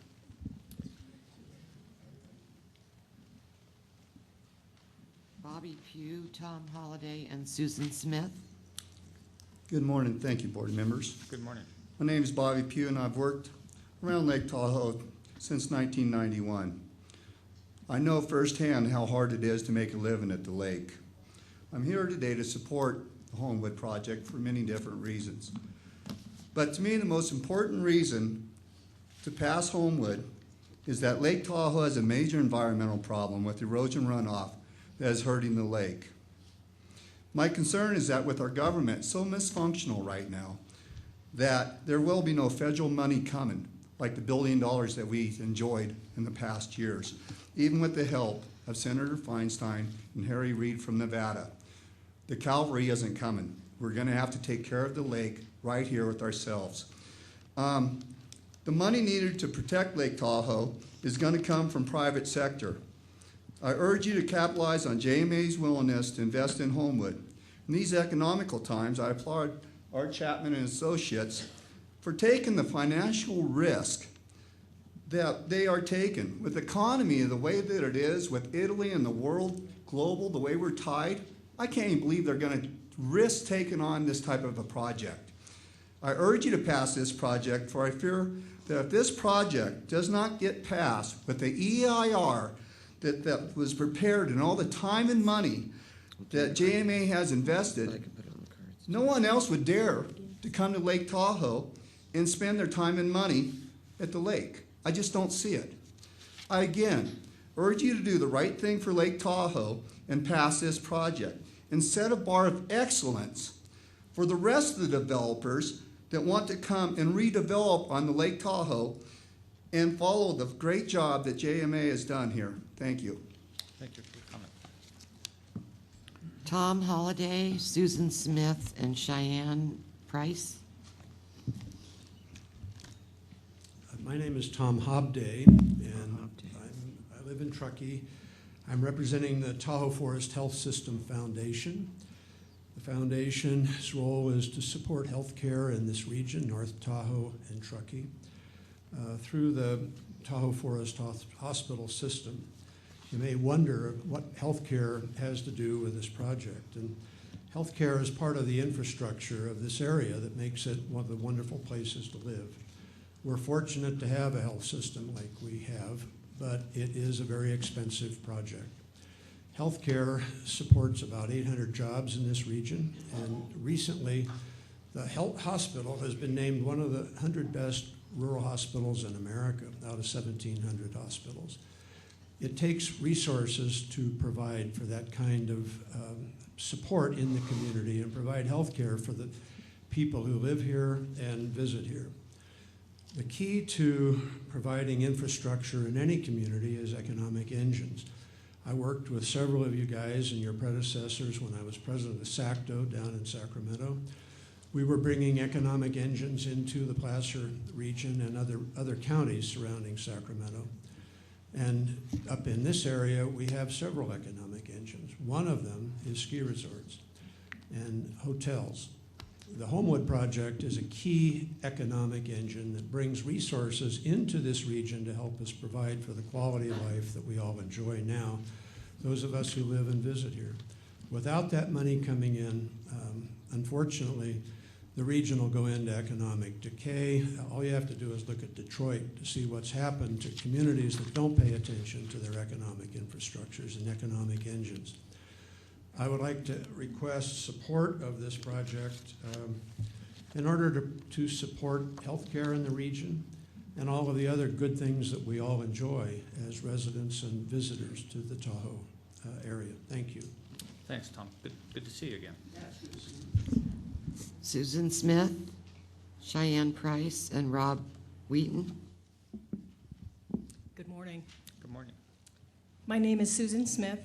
I have been a business owner in Placer County for 23 years.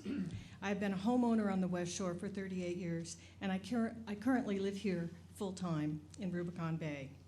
I am in support of the HMR project, but only if the TRPA Code of Ordinances is strictly followed.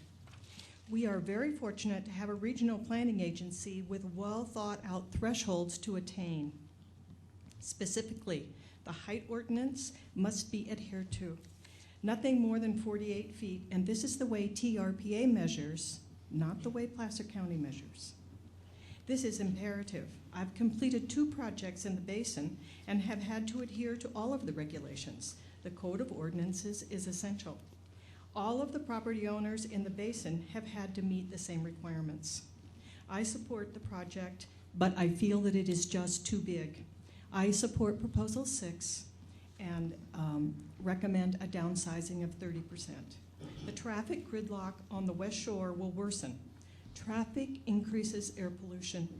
Tahoe is already in violation of standards of ozone.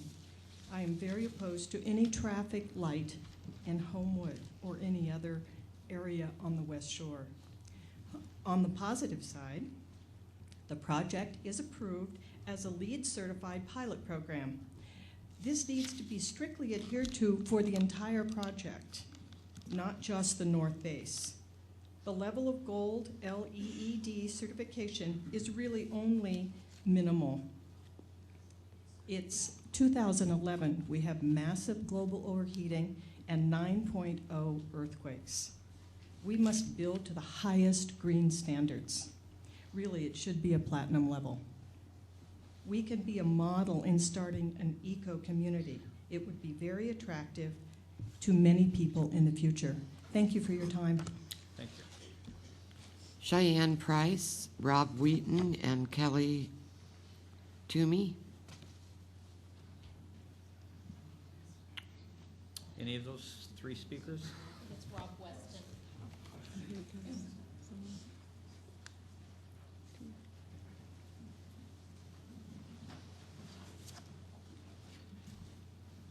Good morning, ladies and gentlemen of the Placer County Board of Supervisors. My name is Rob Weston, and I'm a full-time homeowner on the West Shore. I live less than 2 miles from the Homewood Mountain Resort project, the redevelopment. And I sat on the Chamber of Commerce Advisory Board for 3 years. I've been on my homeowners board for 6 years. I'm currently the president of the West Shore Association, which is the oldest business association in this immediate area, over 30 years. So I'm fortunate to be in that role. As you're well aware, Randy Hill alluded to the decline and decay of much of the building that occurred in the 50s and 60s, which was not anywhere near as well constructed as what's being proposed before you. The West Shore was once a vibrant business and community-oriented area. We've since lost the Topol Pavilion, which hosted the original Lake Tahoe Music Festival. We've lost Mike Brown's seaplane business. Western Runabout's boat restoration has gone away. Homewood Hardware is closed. California Chris-Craft didn't make it. A couple of gas stations are gone. A couple of convenience stores. A popular pizzeria is gone. A large inn, Norfolk Woods Inn, is closed. And several other small and lodging properties, Tumble Lake Cottages, to name one, has closed. We're now faced with the potential of losing Homewood Mountain Resort unless this project can be approved as presented in 1A and approved by you folks. The area's natural beauty cannot be sustained without a balance of environmental consciousness, proactive redevelopment, which is what's being presented, and private economics of support to pay for the area, as the last couple of people have alluded to. The proposed Homewood Mountain Resort Development Plan addresses these concerns, and JMA Ventures of San Francisco and Truckee has committed considerable funding to this end. With the budget woes facing our governments, which was confirmed at the Lake Tahoe Summit this summer, the burden of helping to sustain the environment is on private enterprise. It's reasonably estimated that once Homewood Mountain Resort is complete, it'll generate 180 jobs, millions of dollars in economic activity, as well as $6 to $7 million in annual tax revenues, which will contribute to Placer County and the state of California. The most important positive effect on West Shore businesses, which I represent, is that a restored resort will help provide year-round visitation. As it is now, the resort is a day-use only ski area with only on-site lodging and contributes greatly to the traffic peak during holiday times. It has been closed for several summers. Obviously for insurance reasons, the current owners, JMA, cannot allow public access during the summer. If redeveloped, the resort has the potential to become the community center of the West Shore and a year-round resort. Next to this project is the Lake Tahoe Maritime Museum, the West Shore Cafe, Swiss Lakewood, Oberkshires Boat Company. In closing, I would just say that this is an incredible addition to our community. Please deny the appeal, and please approve this project on December 6th. Thank you very much. Thank you. Kelly Toomey, Drew Smith, and Wally Auerbach. Good morning. My name is Kelly Toomey, and I'm a full-time resident of Homewood. I've lived there for the past 20 years. We live on Oak Street, which is just down the road from the proposed project and the current resort. On behalf of my family, I want to publicly express our support of this project. We feel it's a great asset to the community and would revitalize Homewood. The project offers great amenities for both locals and out-of-town visitors, and JMA's business model of targeting destination visitors specifically is good for the community at large. Destination visitors stay 3 or more nights. Visitors that stay 3 or more nights are going to want to dine and shop and spend their money at other local businesses. This would be good for the whole community, Tahoe City as well as Homewood. I've seen multiple presentations on this project, and it's clear that without this kind of revitalization, the Homewood Resort isn't sustainable. Personally, I don't want the Homewood ski area to go away. I've got 2 young daughters, and I want my kids and their kids to be able to enjoy Homewood and for us to have a thriving town versus a ghost town. This year-round project increases job opportunities in the community. I think they quoted 180 or more. I want others like ourselves to be able to live here year-round and have jobs and be able to raise their family in this amazing place we call home. In closing, I want to thank JMA for pursuing a project of this quality and caliber for our neighborhood and for being a leader in their environmental efforts. We're really excited that there's going to be a pool there for residents to use. I can't wait to take my girls there, and thank you for offering an amenity like this. Thank you for your consideration. I hope you will deny the appeal and approve this project. Thank you. Drew Smith, Wally Auerbach, and Barbara Burchard. Hi, my name's Drew Smith. I've lived in the basin for 2 years now. I'm originally from Pennsylvania, so I haven't always lived here. Growing up, my parents always brought me to the basin when I was younger. It's something that I've always enjoyed, something that I've always looked forward to, and I know that people that live here enjoy it as well. I just want to point out that one of the main goals of the project is to improve the lifestyle and property values of West Shore residents. In particular, I want to talk about enhancing the lifestyle. Working with kids that grow up on the West Shore, the kids don't have anything. The kids don't have a community center. They've got to drive 6 miles into town, into Tahoe City, to get gas, to get groceries, to basically do anything. The kids need this project. The West Shore needs this project as a community center. And if you do choose to pursue the project, do it for the kids. Thanks. Thank you. Wally Auerbach, Barbara Burchard, and Bill Briner. Good morning. Morning. Mr. Chair, members of the board. My name is Wally Auerbach. I'm a local businessman and resident. I'm here in support of the Homewood Master Plan. As others have stated, I am also excited that someone from the private sector has the depth and desire to step up and propose a serious investment in our built environment. It's a phenomenon that doesn't happen very often in this part of Lake Tahoe. As an example, since 1994, when the Tahoe City Community Plan was adopted, there have been a multitude of public projects implemented, tens of millions of dollars worth, and a very small handful of private investment following that. The result is a historically accurate commercial core in a state of decay surrounded by a attractive sidewalks, public plazas, and bike trails. That to me sounds more like a national park than a vibrant economic center or a community of families and jobs. So here we have someone willing to put up their money where TRPA's mouth is, solve environmental problems, and make a few bucks along the way. Frankly, given the massive expenditures he will make on environmental mitigation and other contributions of all kinds, it's a wonder there's still profit in it. But we need to give him a chance, or the consequences might very well be a national park. Please deny the appeal. Let's move this project forward with enthusiasm and support. Thank you. Thank you. Barbara Burchard, Bill Briner, and Kay Williams. My name's Barbara Brochard. Our family has a house in Tahoe that's been there for, well, in one respect or another, when the house had burned down, about 100 and a few years.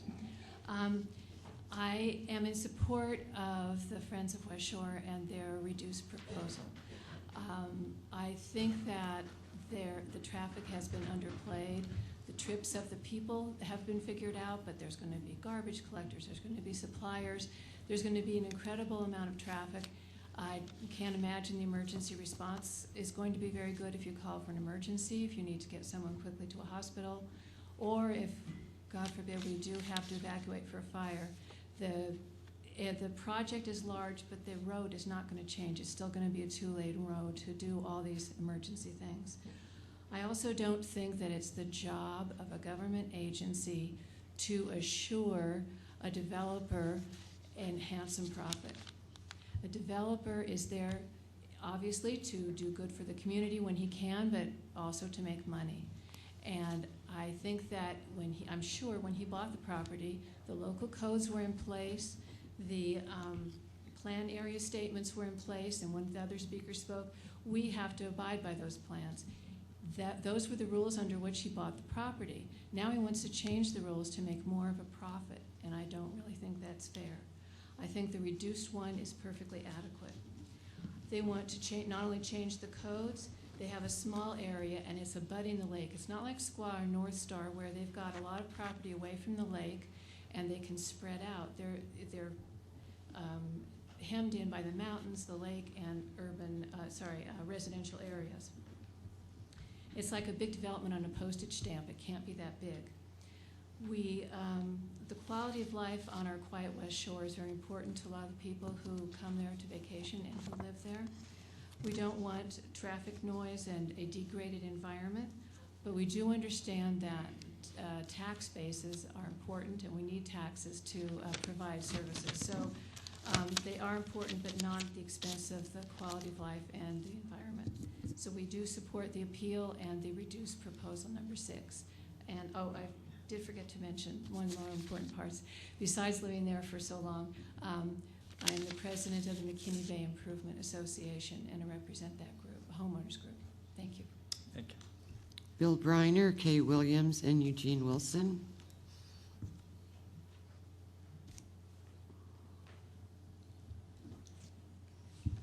Good morning, supervisors. Glad to see you here.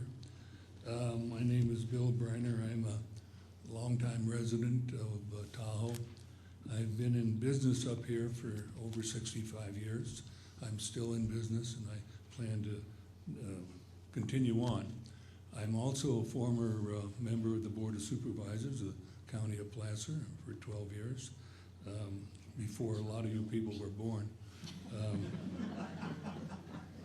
I have been working on the West Shore, watching the development over the years.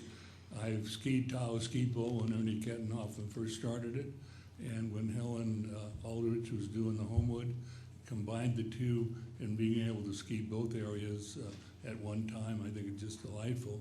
It's important to keep upgrading everything around us. Look what happened at North Star. They've got thousands of new beds over there. Squaw Valley is just starting to build thousands of new beds there. It is very important to keep this momentum going so that we can enjoy Lake Tahoe and the West Shore. I helped in the Maritime Museum, keeping that going. I was on the board for a number of years. I remember the Tahoe Tavern, of course, and the Homewood Hotel. And the Homewood Hotel wasn't very beautiful, but it was there. And what is planned by JM, I think, is perfect. I ask you to support the project and move this along, and hope you vote today, or you won't vote today, but December 6th. Thank you. Thanks, Bill. Kay Williams and Eugene Wilson. Good morning, I'm Eugene Wilson. I'm here on behalf of the California Clean Energy Committee. We are supporting the appeal by the Friends of the West Shore as well as the Sierra Club, and are in opposition to the project, and I'd like to explain to you a couple of reasons for that. Initially, the greenhouse gas analysis points out that the current project produces about 2,000 tons of greenhouse gas emissions annually. Greenhouse gas emissions will increase to 45,000 tons under the project. That's a 2,000% increase in greenhouse gas emissions. That does not constitute an environmentally desirable project as designed. There are a number of mitigations that could be put in place that are not in place. Further, the energy consumption of the project is increasing by approximately 3,000%. It's a huge increase in the energy consumption. There are a number of mitigations that can be put in place for this. The project could certainly be designed more energy efficiently. These have not been looked at in depth, and this is the reason that we support the appeal. In addition, tourist travel has not been factored into the greenhouse gas or energy computations. We think that the tourist emissions are important. We don't agree that this is going to reduce traffic on the West Shore. The traffic impact has not been carefully calculated. It's based on assumptions.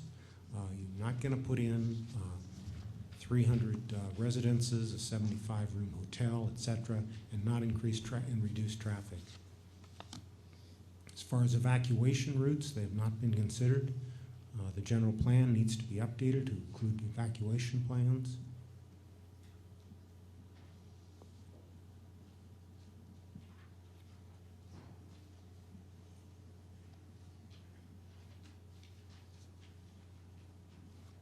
And as the snowpack is reduced over coming years, estimates are 60 to 80% reduction in the snowpack by the end of century. Going to have considerably more snowmaking activity to try to do that. The base of this is about 5,200 feet. It's certainly quite susceptible to warming climate. Thank you for your attention. Thank you. Kent Hoopengarner, Mary Nell Hartnett, and Judy Freeman. I'm Kay Williams. I was supposed to be before the other gentleman, but he was faster than me. That's quite all right. I've been a West Shore resident since 1977, and I own a lodge that was started being built in 1948 on the West Shore. The two lodges on either side of me are in foreclosure, and the businesses that were there when we first came, a lot of them are no longer here. I support this Homewood project. I'm also an employee of Grand Lebacan, and Grand Lebacan supports the project. And you would think maybe we're looking at competition, but we feel like the West Shore needs revitalization. And we believe that JMA has been a very responsible company to try to address all the concerns of the people on the West Shore. There's something that occurred to me the other day, that each of us who live at Tahoe have a different perspective of what the ideal situation is here. And one of the examples of how we view the environment and we view what's human-built versus what is naturally here is at the time the Park Service took over the care of Vikings Home and the Ehrman Mansion, it was their intention to tear those buildings down. And because of financial issues, that didn't happen. And I'm very grateful that they're still here. They're beautiful additions to the environment of Tahoe. And I believe when the Homewood project is finished, that it will also be a beautiful addition to the environment of Tahoe. I think that growth, some degree of growth, is healthy. And the only growth I've seen on the West Shore in the last 20 years has been big houses that have replaced small cottages. And there are a lot of great big houses not occupied most of the year. You know, it's a second or third home for someone. But there's not economic drivers within the community. And we need those. Homewood already, if they don't build their project, has done things that have impacted the health of the West Shore. We now have a big fire break on the top of the mountain where they've cleared. Their water and drainage is already collected in the parking lot at the base of the mountain. They have several plans to increase the amount of environmental improvements there. I believe this project should be approved. I hope that you'll vote in favor of it. I have high hopes that we can revitalize our community. I can keep my grandkids here to go to school. Those are all things that I think are great, and we need them, and I really appreciate your time. Thank you. Ken Tupengarner, Marinelle Harnett, and Judy Freeman. Good morning, ladies and gentlemen. Morning. I'm Kent Hupengarner. I am currently the general manager at Alpine Meadows and Homewood Mountain Resort. I'd like to qualify my comments in that I'm somewhat biased because of my position at Homewood. However, my affinity for Homewood has compelled me to offer some of my thoughts today. I've been in this business, the ski resort business, for longer than I'd like to admit to, but throughout my career I've had the fortune to be involved in some other very significant projects in the West, including the development of Jackson Hole Resort in Wyoming and of Snowbird in Utah. Like Homewood, both projects required and met tremendous environmental assessment and permitting in order to happen. And like Homewood, there were special interest organizations and individuals who held strong opposition. But if you're a winter or outdoor enthusiast, you have an idea of what Snowbird and Jackson Hole are like today. They embody the values of social, environmental, and economic balance. And they are also two incredibly special places to visit at any time of year. I hope Homewood has this opportunity in its future. Much of my professional and personal gratification comes from knowing that I've helped to create something which leaves a place better than how I found it. A legacy that can socially, environmentally, and economically strengthen a community and bring joy to future generations. A place where memories are made. With Homewood's master plan, this can happen. It's very easy to find a reason not to do something. The known, or what we have at Homewood today, offers a comfort zone to some. However, in the case of what we have today at Homewood, it's clear it's easy to become trapped and ultimately broken in our own comfort zone. Now, more than ever, we have a responsibility to look ahead. We have that responsibility and that chance to create something better than what we found. Through environmental impact studies, economic projections, face-to-face community gatherings, and personal visits to residents spanning more than 5 years, JMA has made tremendous efforts to create transparency and to note the value of Homewood Plan. This company's efforts greatly surpasses any other project's efforts for which I've been a part. There has been more environmental planning, scrutiny, and sacrifices than most companies, ski or otherwise, would be willing to endure to create the better something than what they found. We have an opportunity, and we includes all of us. JMA, Homewood Resort, members of the Tahoe community, planning agencies, planning commissions, and the Placer County Board of Supervisors. We've been presented with this opportunity. We need to work together in doing so. We can create something special at Homewood that will truly be special. Thank you. Thank you. Mary Ellen Hartnett, Judy Friedman, and John Groh.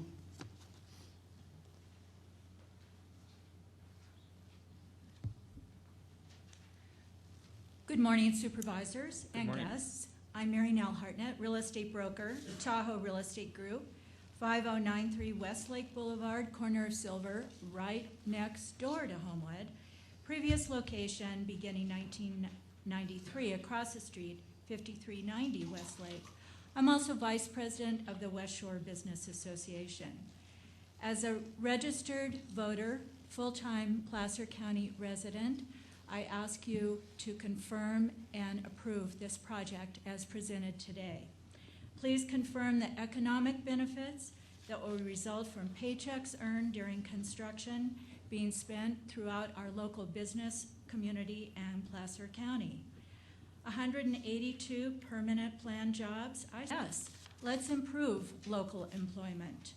Future TOT collected will benefit Placer County services, especially the portion designated for TMA's public transportation along the West Shore. Future sales tax and property taxes collected will benefit all of us in Placer County, residents and visitors alike. Got swimming pool? Well, finally, thank you, yes. As a part-time employee of the Parks and Rec Department, I'll no longer have to send visitors who want to swim and their money over to Incline Village, Nevada, or Truckee in Nevada County. I think it's a great community asset that will have year-round recreation available to us all. Please confirm the project as presented today, and please vote yes. Thank you. Thank you. That wasn't Judy, was it? Judy Friedman, John Grow, and John Black. Good morning. My name is Judy Friedman. I'm a business owner and property owner and longtime resident of the area. I've probably seen half of the JMA presentations on this project. And I can tell you, I've heard the opponent side as well. I appreciate their comments, but I've seen JMA's continued response. Even today's presentation was a little bit more than before. I urge you, for all the reasons that you've heard, and I think we'll continue to hear for a while here, to support this project. It's environmentally sound, and it's economically what we need to support our community. Thanks. Thank you. John Grow, John Black, and Brian Cruel. John Grow, I'm a general contractor. I've been here for over 30 years. Let's not forget that this is a real estate project, more so than a ski area project. It's about selling houses. And let's get to the basics. One of the basic things is sewer. All right, we have 300 units going in, doubling the size of our city. The sewer system, as I understand it, goes from here to Tahoe City, down the bike path, and beyond. That's a lot of waste. On those busy Christmas weeks, that's a lot of capacity. I'm concerned, earthquakes, leaks, and I'm concerned that it's not a sealed system all that way. As I walk down the bike path during the summertime, I can smell sewer smell. Concerns me. Okay, along with this is water. Although we see lots of water around us, the lake above us, it has iron in it. There's a lot of water rights. It seems that in your little report that you guys got, there's some concoction way to get this water, get it to the PUD, purify it, and give it back to the residents. All right. Along with this, PUD is in this. All right. They're going to get more money, more revenue. Okay. So somewhere in this whole little system that we've created here, you guys need to look at this interrelationship between the PUD, the sewer, and the water treatment plant that needs to be built, the capture of the groundwater, and how that relates over the 10-year period that we're going to build this situation. Okay? Are we going to start that at the beginning, the middle, the end? Okay? And that's a large impact. Along with this, over the years, government agencies spent a lot of money buying up vacant lots to stop development, to keep the lake pristine. Are we now changing our minds and going backwards and saying, let's build this thing? Okay? That's my comments. Thank you very much. Thank you. John Black and Brian Cruel. Good morning, members of the board. My name is John Black. I'm a civil engineering consultant. I've been practicing in the North Tahoe region for over 20 years. primarily on land development projects and quite a few public improvement projects as well. While I'm not affiliated with JMA or the Homewood project, I have followed its long process through the planning process, though while it's been extremely long, it has been productive, and based on my opinion, I feel they've done an exceptional job of addressing their environmental impacts associated with the project.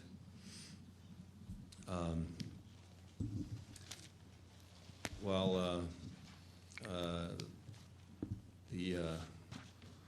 I trust that you will support this project, I hope you will do it unanimously and approve the project permits as well as the vesting tentative map for the project. Thank you very much. Thank you. Earl Callison, Clay Prescott, and Ron Trebus. Good morning, members of the board. My name is Earl Callison. I'm a homeowner at 150 Tahoe Ski Bowl Way, literally right in the middle of the project. I think you have a wonderful project put up in front of you. We support it. You have sophisticated opposition, and hopefully there's some way to compromise and get things done quickly. Thank you. Thank you. Was that Earl? Clay Prescott. Chairman, members of the board, my name is Clay Prescott. I live in Tahoe. I've also been a resident in the area for 6 years in the basin, and I've spent about the last 15 years commuting from Marin to go here every winter. I'm presently a ski instructor at Homewood, and I've skied a lot all my life. I grew up in Tacoma, and my first skiing was at Mount Rainier. As a Cub Scout, I've wintered in Sun Valley, and by the way, in 1936 to 1964, Sun Valley had a ski train. I went to college in Colorado. I spent a couple years skiing in Switzerland after graduation. I've actually attended the Olympics in Japan when I was in uniform, and also in Salt Lake City. As a ski instructor, I spend a lot of time talking to grandparents, parents, and their comment is always, well, I learned to ski at Homewood. So now I'm ending up with the kids. And I think the kids and the kids' kids are going to be quite disappointed if we don't have a ski area here, because it couldn't happen. A lot of times when I'm with the adults, I ask them of their best experience here in the basin during the winter, and a lot of the comments come from, well, I took the Dixie or the Queen across the lake to Tahoe City, bust up the Squaw, and back. So a lot of my clients are from South Shore, and if a family of 4 decides to spend a day at South Shore to go skiing, it's about $500. And if they drive over here, it's about $250 for a family of 4. And they're capable in the future of coming by vessel. So keep that in mind. I think the transportation on the lake will eliminate a lot of the transportation on the highways.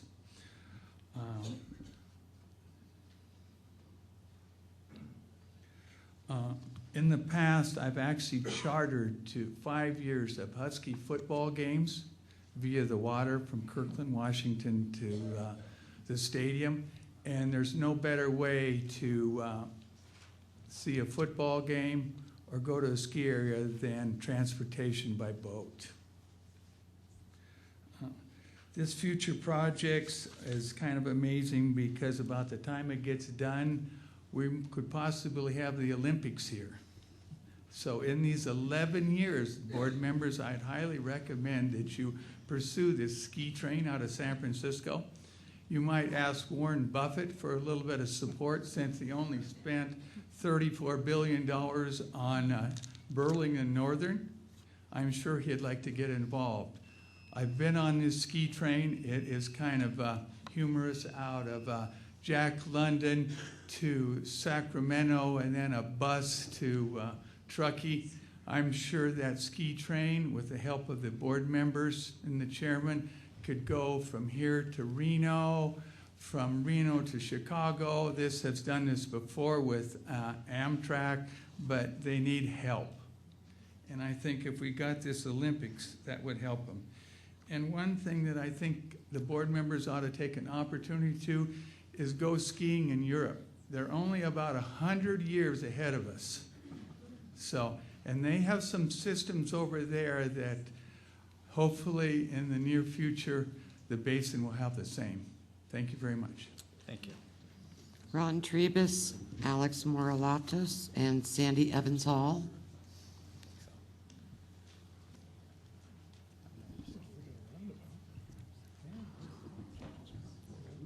Good morning. I'm Ron Trebus. Good morning. 44-year homeowner. I'm not sure what that means other than I'm frickin' old. As you know, I do work with the North Lake Tahoe Chamber, CVB, and Resort Association, but today I'm here speaking as the president of the Tahoe City Public Utility District Board of Directors. I do want to express the board's unanimous support for JMA's proposed Homewood Mountain Resort project and the final environmental impact statement. We review projects and speak to them solely from the perspective as to how each will affect the district's operations and the roles that we play within the community.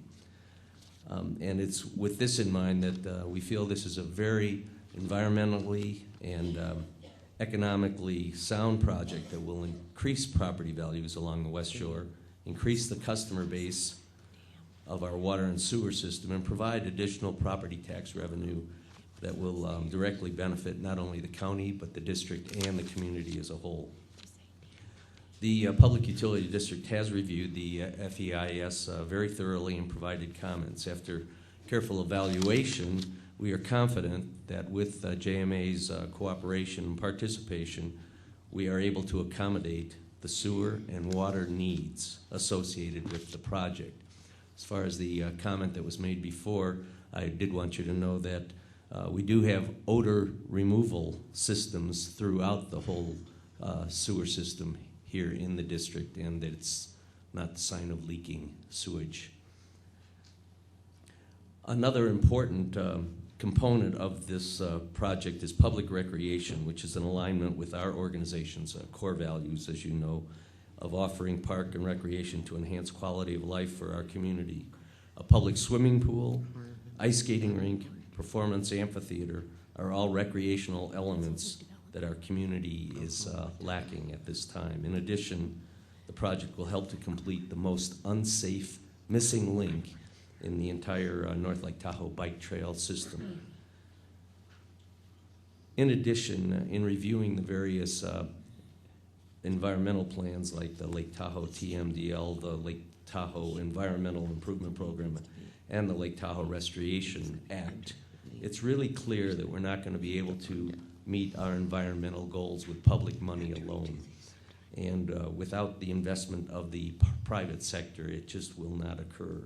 The proposed Homewood Mountain Resort Ski Area Master Plan really represents an appropriate opportunity for the private sector investment at Lake Tahoe.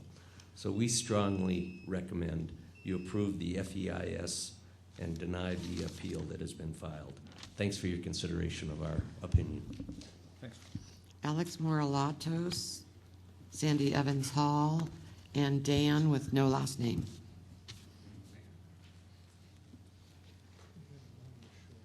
Good morning, Board of Supervisors. Good morning. Good to see you again here in Tahoe.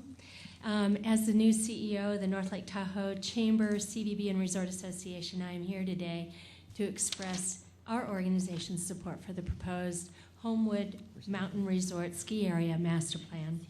As stated in the Resort Association's North Lake Tahoe Development Master Plan, the North Lake Tahoe region needs investment in its aging infrastructure. Not only because these blighted areas cause significant environmental harm, but also because deteriorating and substandard infrastructure contribute to a declining tourist market. HMR represents the type of infrastructure investment in North Lake Tahoe that it needs to reverse this declining trend. In the 5-year strategic goals, which I shared with you just a couple of weeks ago, our board really identified the highest priority as being to renovate the lodging and commercial environment through the following goal. By 2016, the lodging and commercial environment on the north shore of Lake Tahoe will be upgraded to include 3 new or redevelopments consistent with our environmental stewardship goals, and of which there will be a minimum of 100 quality lodging units. This is a goal that we really firmly stand behind. The existing Homewood ski area is tired and dysfunctional, and it meets none of today's advanced technological environmental standards. It is no longer economically sustainable.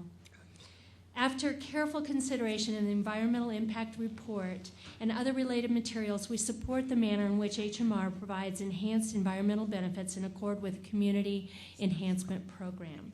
This sustainable plan will include workforce housing, the removal of expansive asphalt parking, allow for extensive land restoration at the base areas, and we support the economic enhancements proposed, including the generation of jobs and the provision of amenities unavailable elsewhere on the West Shore. HMR has been developed in accordance with the gold level criteria of the U.S. Green Building Council LEED program and could serve as a prototype for energy efficiency building in the alpine environment. Today's traveler is a smarter traveler, and many are looking for options, including a new low carbon footprint and a commitment to environmental stewardship. HMR's green design, stormwater mitigations, and commitment to alternative transportation on land and water will lead to the transition to the long-term economic and environmental health of the West Shore and the North Lake Tahoe region. The need for these types of transitions and expansions of economic opportunity is well documented in the Lake Tahoe Basin Prosperity Plan and the North Lake Tahoe Chamber, CVB, and Resort Association goals and vision. I strongly encourage you to support this project and to deny the appeal. Thanks so much. Bye-bye. Thank you.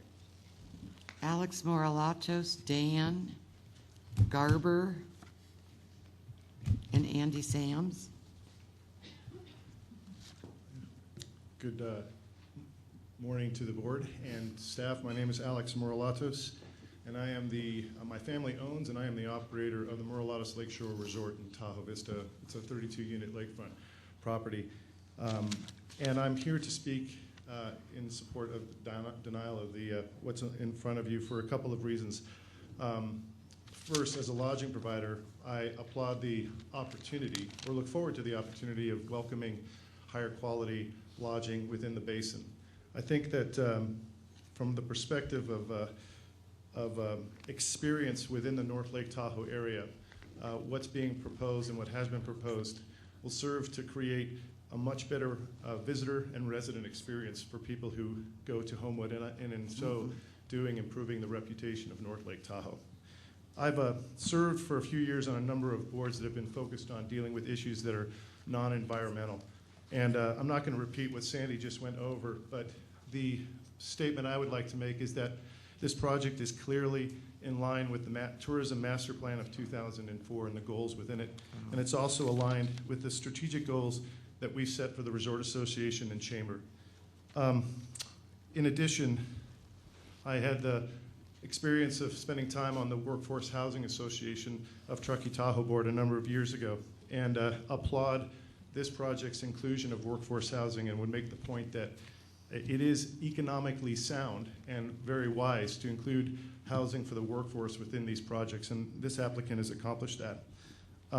As a resident of North Tahoe and a business owner in Tahoe Vista, and a man raising his family in North Lake Tahoe, I am very excited about the investment that is pending in Homewood and the experience that I spoke of earlier, and making North Lake Tahoe, especially the West Shore's local economy, but also the region's economy, by creating jobs and making the investments that will help us sustain our economy year-round. And I think when you put that all together, this is a project that has done so much and invested so much in both community outreach and in the design of the solution that's been put forward, and is in such alignment with the strategic goals of so many organizations with the basin.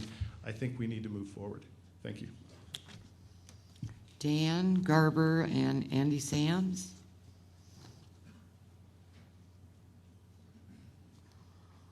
How long do I have? 3 minutes. Oh, I know, 3 minutes. We'll This tell is you. the first time I've ever done this, and this is not easy for me, I'm not gonna lie. So I'm just gonna speak what I gotta say. I'm not gonna prepare anything because I came here. I'm sorry, if you could address your comments to the board, please. I also want to talk to my fellow humans because this Well, goes. They'll be able to hear you, but your comments Okay, are I'll just appropriate. try to make my background. I've been here half my life, 25 years. I came here with a burning ski obsession.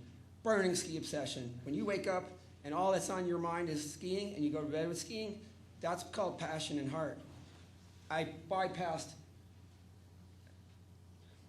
I don't even know where to start. In 200 years, let's just look at what we've done to ourselves in 200 years.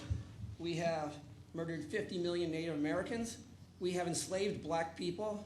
And now we are waging war on ourselves and each other and the nature with money.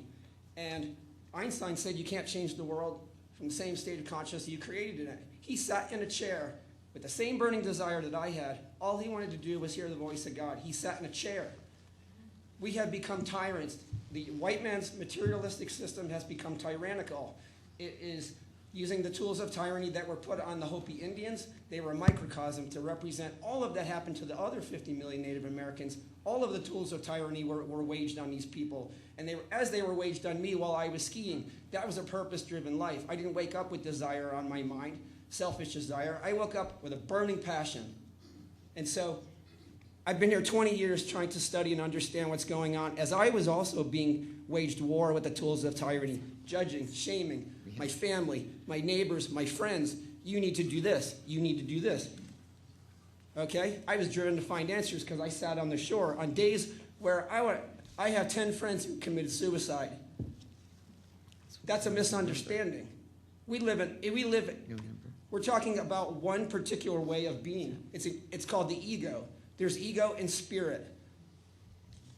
I was led to live with billionaires who own a spiritual center. Ironic, this is a great ironic world we live in. 18,000 square foot mansion in Meeks Bay. This is a place that the Native Americans own and honor and respected the land. The man who owns this property said he came in 1965 to a cabin in South Lake, never left the cabin because he was working. He came back 30 years later with the money that he amassed and used the tools of tyranny. He used the money to dominate the people who were there before, to move them, to dynamite the rocks, the trees, and to put up a big house. Well, I was led to him from my ex-girlfriend. I have spent the last 5 years in the spirit, using the resources of the Spiritual Center in Truckee, California, sitting on the side of Lake Tahoe because this is my office. We already know what everyone thinks. You're going to develop anyway. You're going to tear my heart out, just like you did Native Americans. No problem. But you know what? We are spending all of our time on material wealth.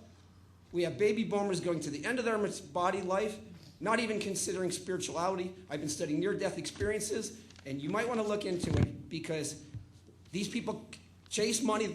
They have a near-death experience. They come back. Their life is completely changed. It's no longer shallow, superficial. We have become unavailable to each other. These come people back to this world with a burning desire to fulfill their life purpose, which is universal in nature. It's no longer shallow and superficial. It is waking up and going, wow, I am no longer in belief and perception.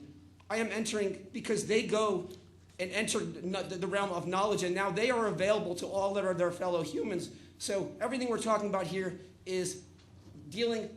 These things are worth nothing. If Love you and the important things. wrap up your comments, please. Your 3 minutes have expired. Thank you.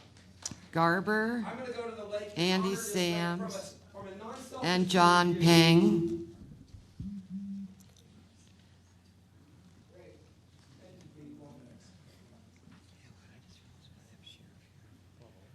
Thank you. I don't know how you guys do this job. My name is Michael Garber. I'm a resident of Homewood. I guess by now we all start to understand that Mr. Chapman's one of his major talents is telling people what they want to hear. But one thing we shouldn't forget is that he's a developer, and what he's here for is to make a major development, not like something that's never been done on the West Shore. What he proposes is a massive housing project along with a ski resort. In the south end, this massive housing project is nowhere in relationship to what is currently there. It's a residential neighborhood of single-family homes, and what he will do is more than double the population of that area. Well, it's actually a lot more than double if he's going to put in 200 houses, because it says in the sign there's only 200 and some odd people in Homewood. It's a residential neighborhood. He's made a big point of saying that he's talked to the neighbors, real folksy, he's been on their porches. Well, he's never been to anybody in the south lot, the Malarkeys, the Reeds, the Joneses, the Heads, myself, the Garbers. He's never talked to anybody about this. It's a single-family residential neighborhood. He comes along, he says he wants to develop, initially it was timeshares, that didn't go, then it was condos, and the flavor of the week now are ski chalets. But what it is just an extremely massive development, not fitting with the current neighborhood.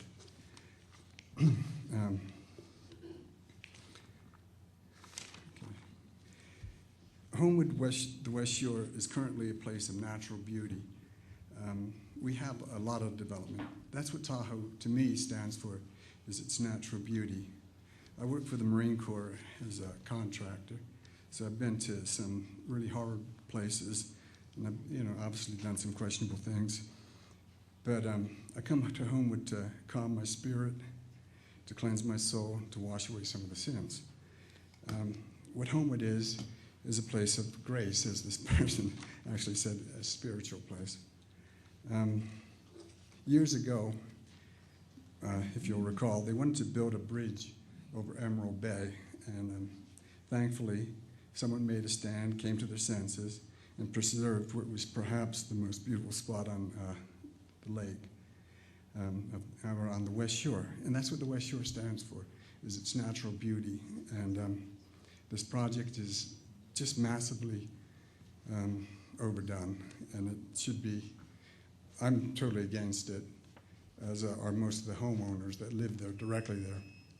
Okay, so hopefully that you'll realize the vision to keep Tahoe in its natural state and preserve the West Shore for the future generations. Thank you very much. Thank you. Andy Sams, John Pang, and Marion Burrows.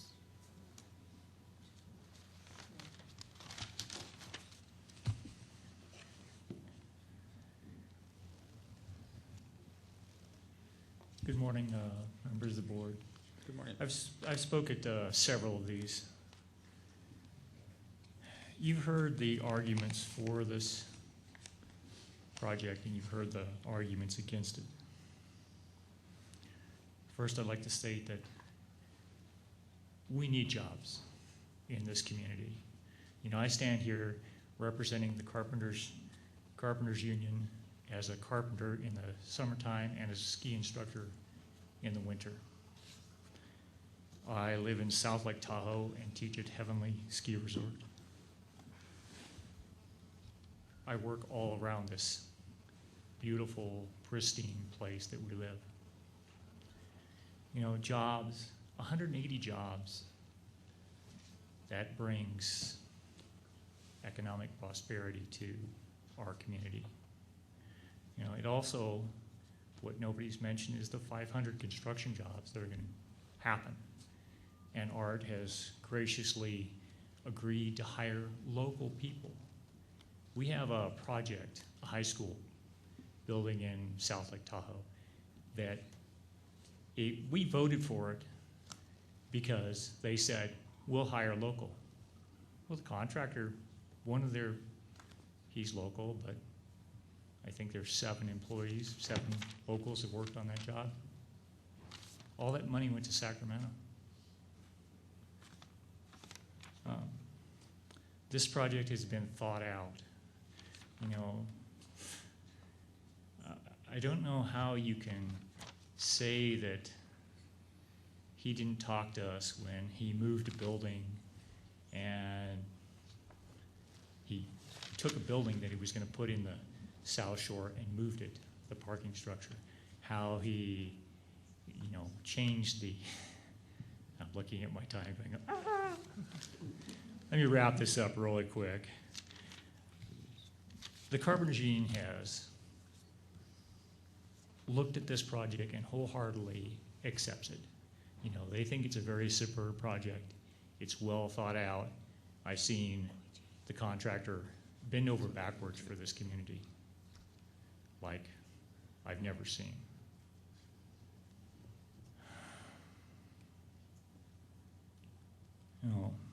The last thing I'd like to say is, Homewood right now, as it stands, is an eyesore to our lake. You drive around this lake and you see beautiful, beautiful, beautiful, beautiful. You go to Homewood and you go like, what is this? I still remember that for the first time I drove around this lake. And this project he's presenting before you today is going to greatly benefit the scenic and the environmental clarity of our lake. Thank you. Thank you. John Pang, Marion Burrows, and Renee Kojane. Hello, Supervisors. John Pang, resident of the West Shore and the fire chief at Meeks Bay Fire, which is just south of Homewood. I'd like to say over the years that Homewood Mountain Resort has proven that they are valuable stewards of the forest, as you've seen by the slides. They've helped to reduce the threat of catastrophic wildfire. They have engaged public safety in their plans for the future, and I would like to encourage this project to move forward. Thank you. Thank you. Miriam Burrows, Renee Kojane, and Christine McMorrow. Hi, my name is Marion Burrows, and I live on Sacramento Avenue in Homewood on the decaying West Shore. And at these meetings, permitting input by the public, it is always requested that we not repeat the comments of those previously made, and that's in the interest of time and boredom. However, I have not made comments, but I have sent my comments to TRPA and to Placer County. Today I speak because sometimes I hear that there's been public comments in favor or opposed, and usually it's in support of the project. Well, I haven't been counted because I've kept my mouth shut. So that's why I'm here today. I'll just take a moment. I hope I speak for myself as well as others that are not able to attend today. We totally support Mr. Grassi's comments, valid comments for the reduction of size in the project. We trust that you will consider his thoughtful and very reasoned comments as ours also. So just added weight to his comments. Thank you very much. Thank you.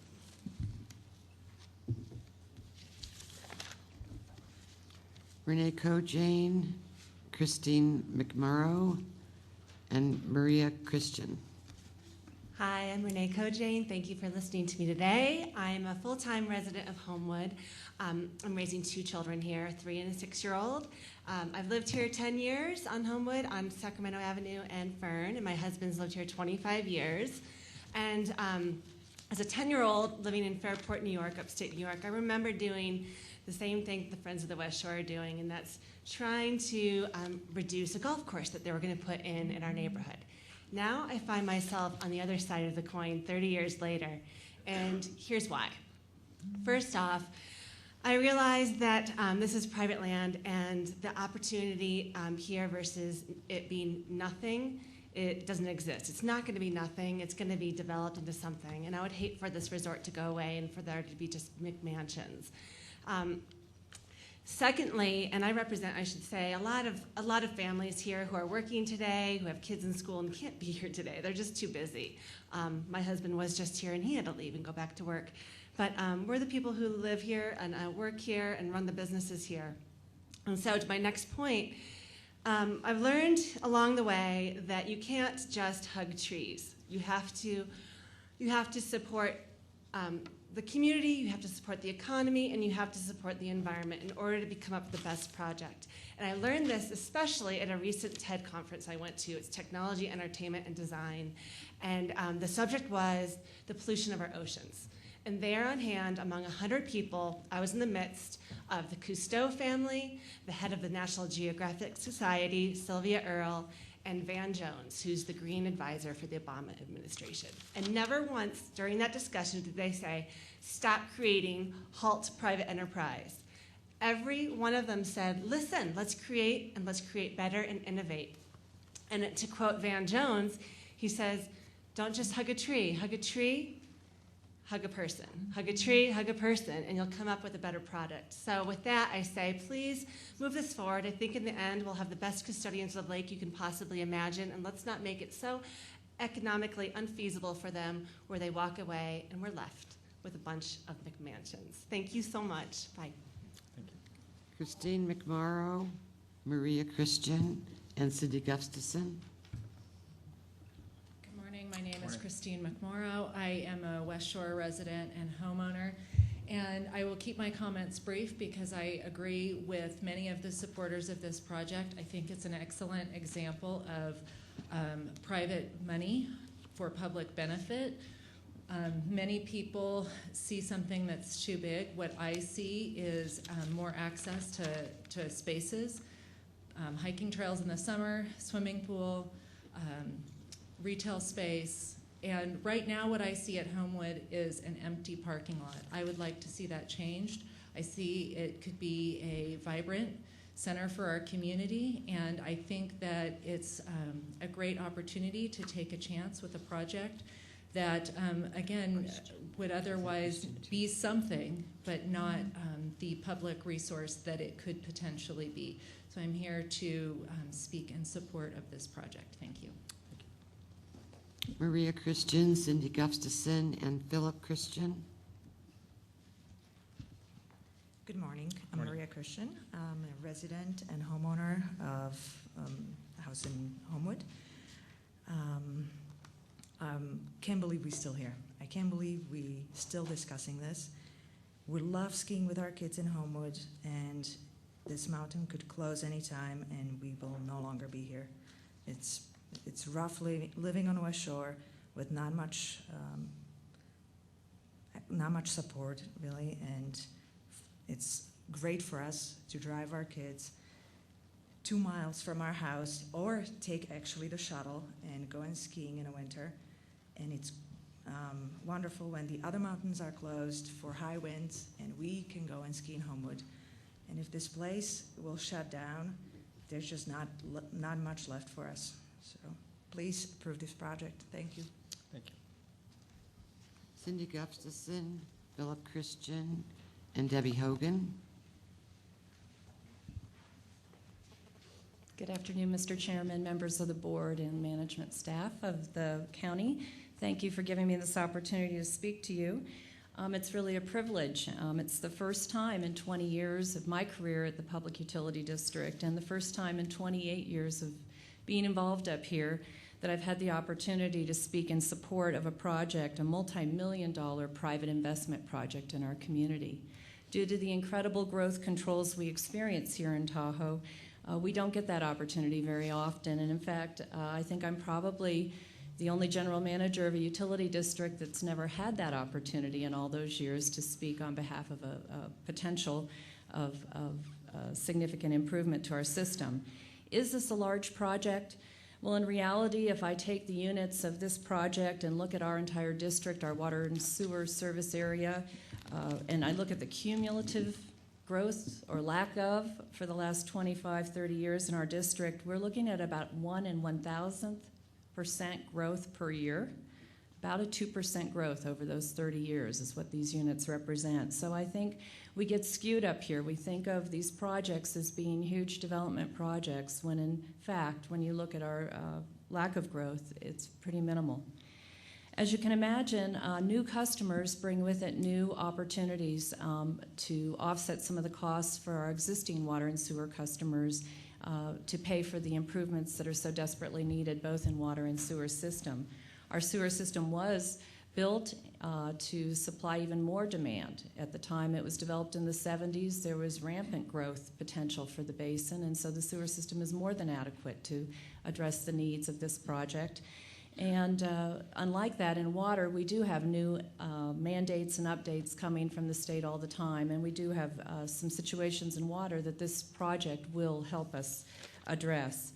As you heard from our board president earlier, our board was unanimous in supporting this project for the benefits it will provide in both water and sewer, as well as the benefits in parks and recreation for our community.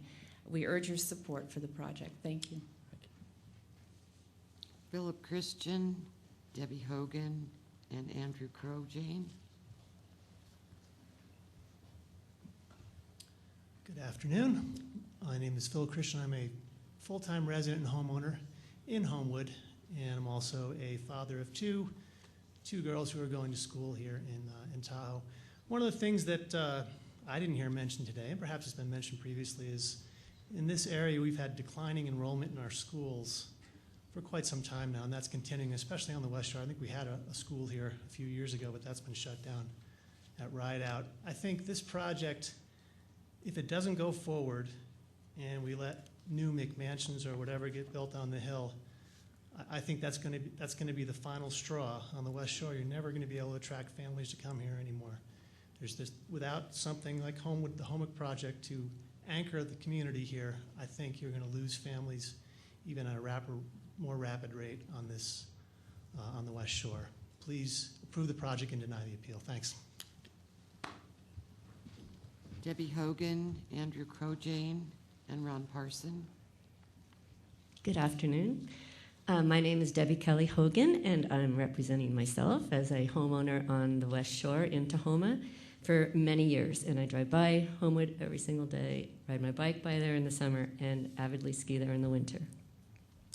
I feel it's very rare when we find a visionary who sees the future of a place and has the financial resources to make that vision come to life.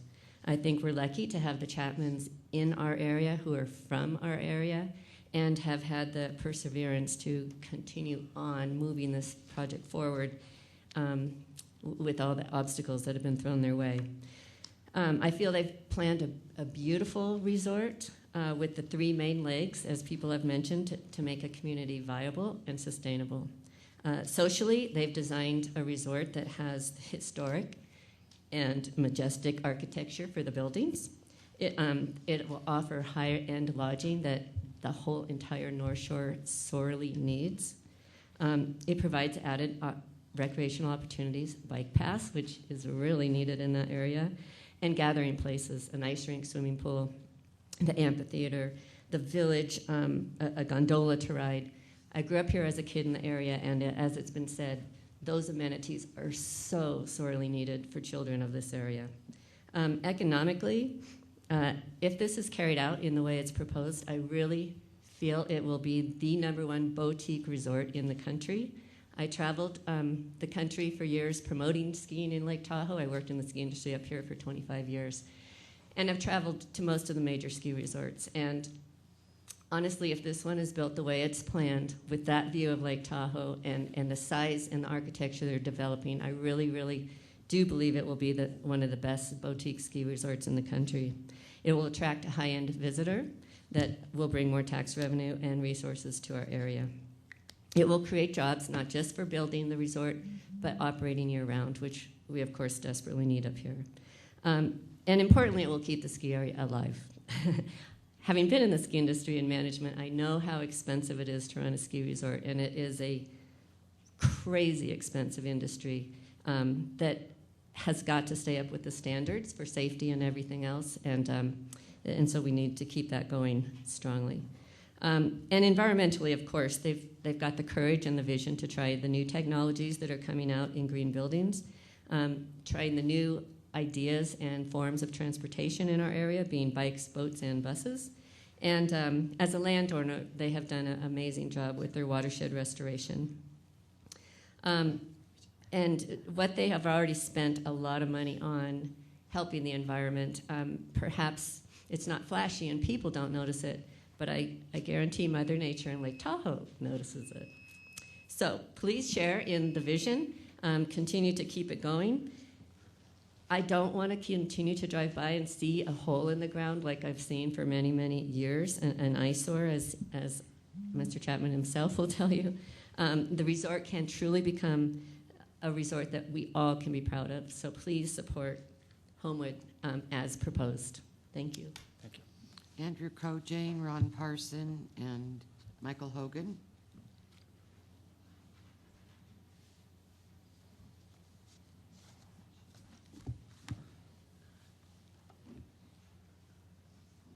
Good afternoon.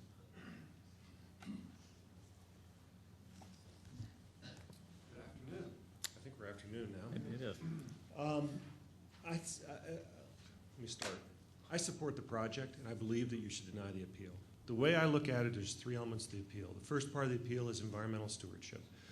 As I see it, JMA has probably exceeded any standards or expectations on environmental stewardship, and any challenge to that is really spurious and based on a small technicality. So I would deny that part of the appeal.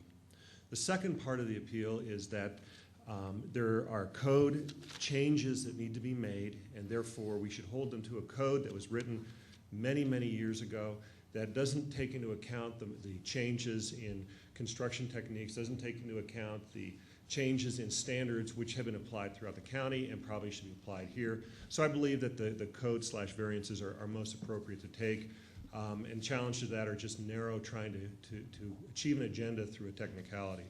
The third challenge is on its economic viability, and its challenge that it will reduce the income for competing resorts. I believe Grönlandbacken is the #1 competing resort with JMA. We have about 200 rooms we rent, 76, actually 84 condos now. And I think they're actually going to help float my ship higher. I think as the tide or as the lake level rises, the only thing that will stay on the bottom are those that are shipwrecks. And we do have a lot of those on the West Shore. There's an awful lot of rundown, dilapidated properties that are dying. My partner, Kay Williams, has 2 properties, one on each side of her, that have died. Grönlandbacken loaned the equipment to start Homewood Ski Resort years ago. We were the only ski resort in the area at the time. We're no longer relevant. We changed our business model in order to succeed. And I think as JMA develops into the hub of a community on the West Shore, which is absent, and as we are able to reduce traffic vehicle miles by having a shuttle, 5 years ago there was no shuttle, now there is a shuttle. Comes in, takes people down to Homewood to ski, that Grönlandbacken will actually have economic resurgence as a result of a viable, healthy ski area. So I view the challenge to the economic viability that 100% occupancy is achievable, I think is just ignorant. I don't know anybody who has 100% occupancy. I'd like to see 50% plus here myself, but I don't think that JMA will reduce that. In fact, if anything, they'll help us increase that. I'd like to see JMA contributing to the TOT for our community, to the tax base for our community. So on all 3 points that I've heard the challenge, I suggest that they're spurious and they're not based in fact, as the studies that have supported JMA's development are. Clearly well-researched, demonstrated performance in all 3 categories. So I support the project, deny the appeal, move it forward so we can start getting that benefit. Thank you. Thank you. Michael Hogan, Jane Collier, and Jacqueline Daniels.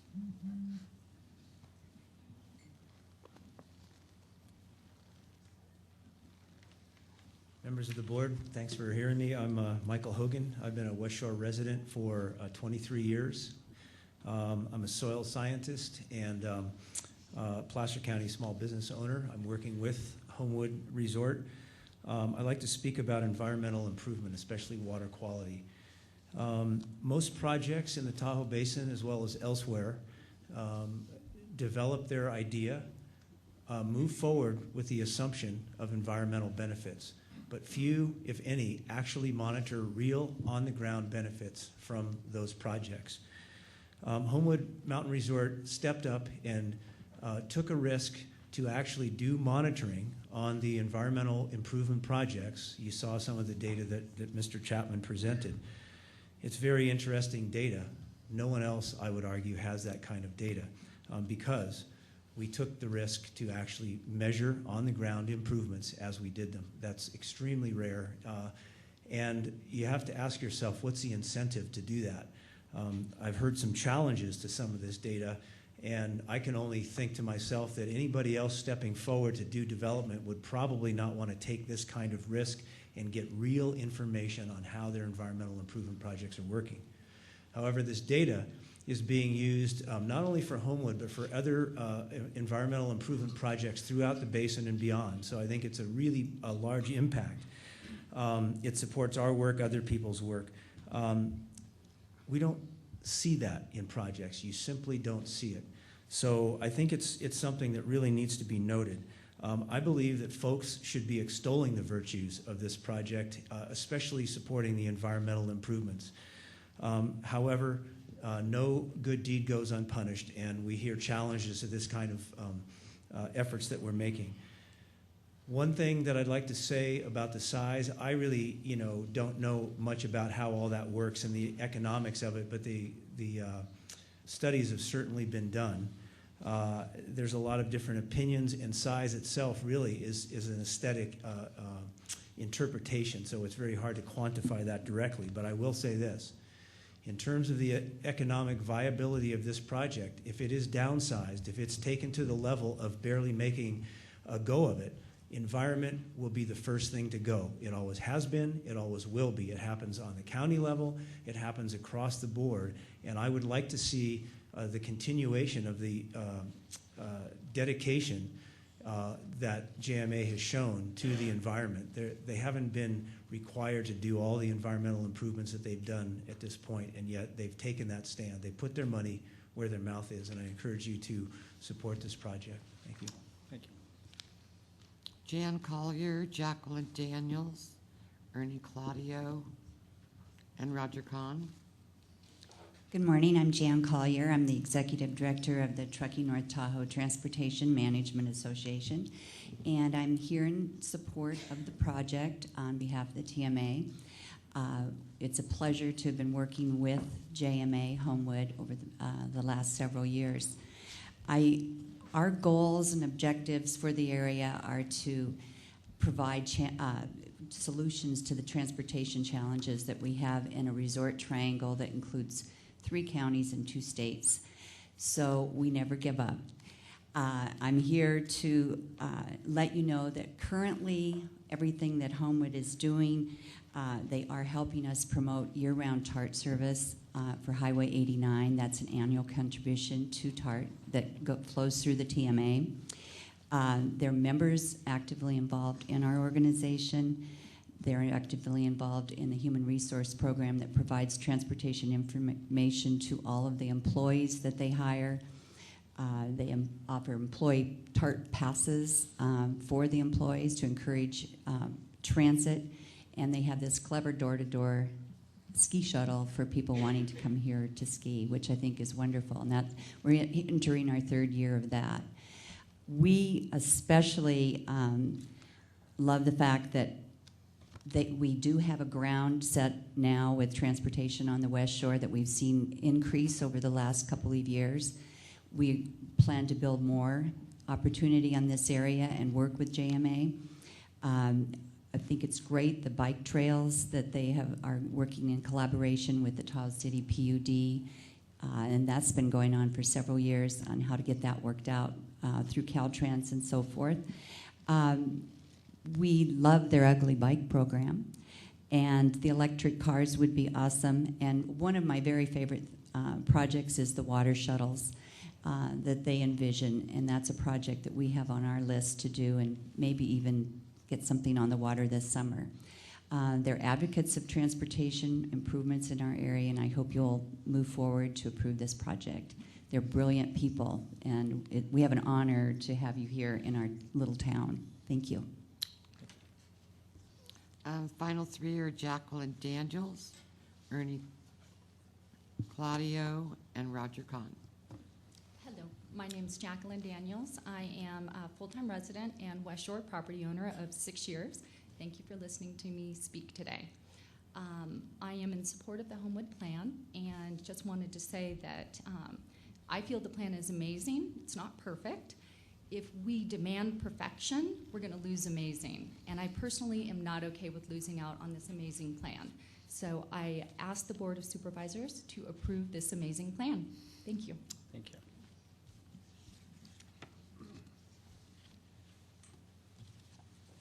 I'm Ernie Claudio. I live in South Lake Tahoe. And in 2007, I was on the ballot and won the election to be on the Stupid as a South Tahoe Public Utility District. I did that for 2 years and did not like it. You got a tough job up there. It is a stupid business. Yeah. And this is tough for me today. I got friends on both sides. I got friends in the Carpenters Union, and Susan Gerhardt is married to Dr. James Gerhardt, who was my scoutmaster 50 years ago.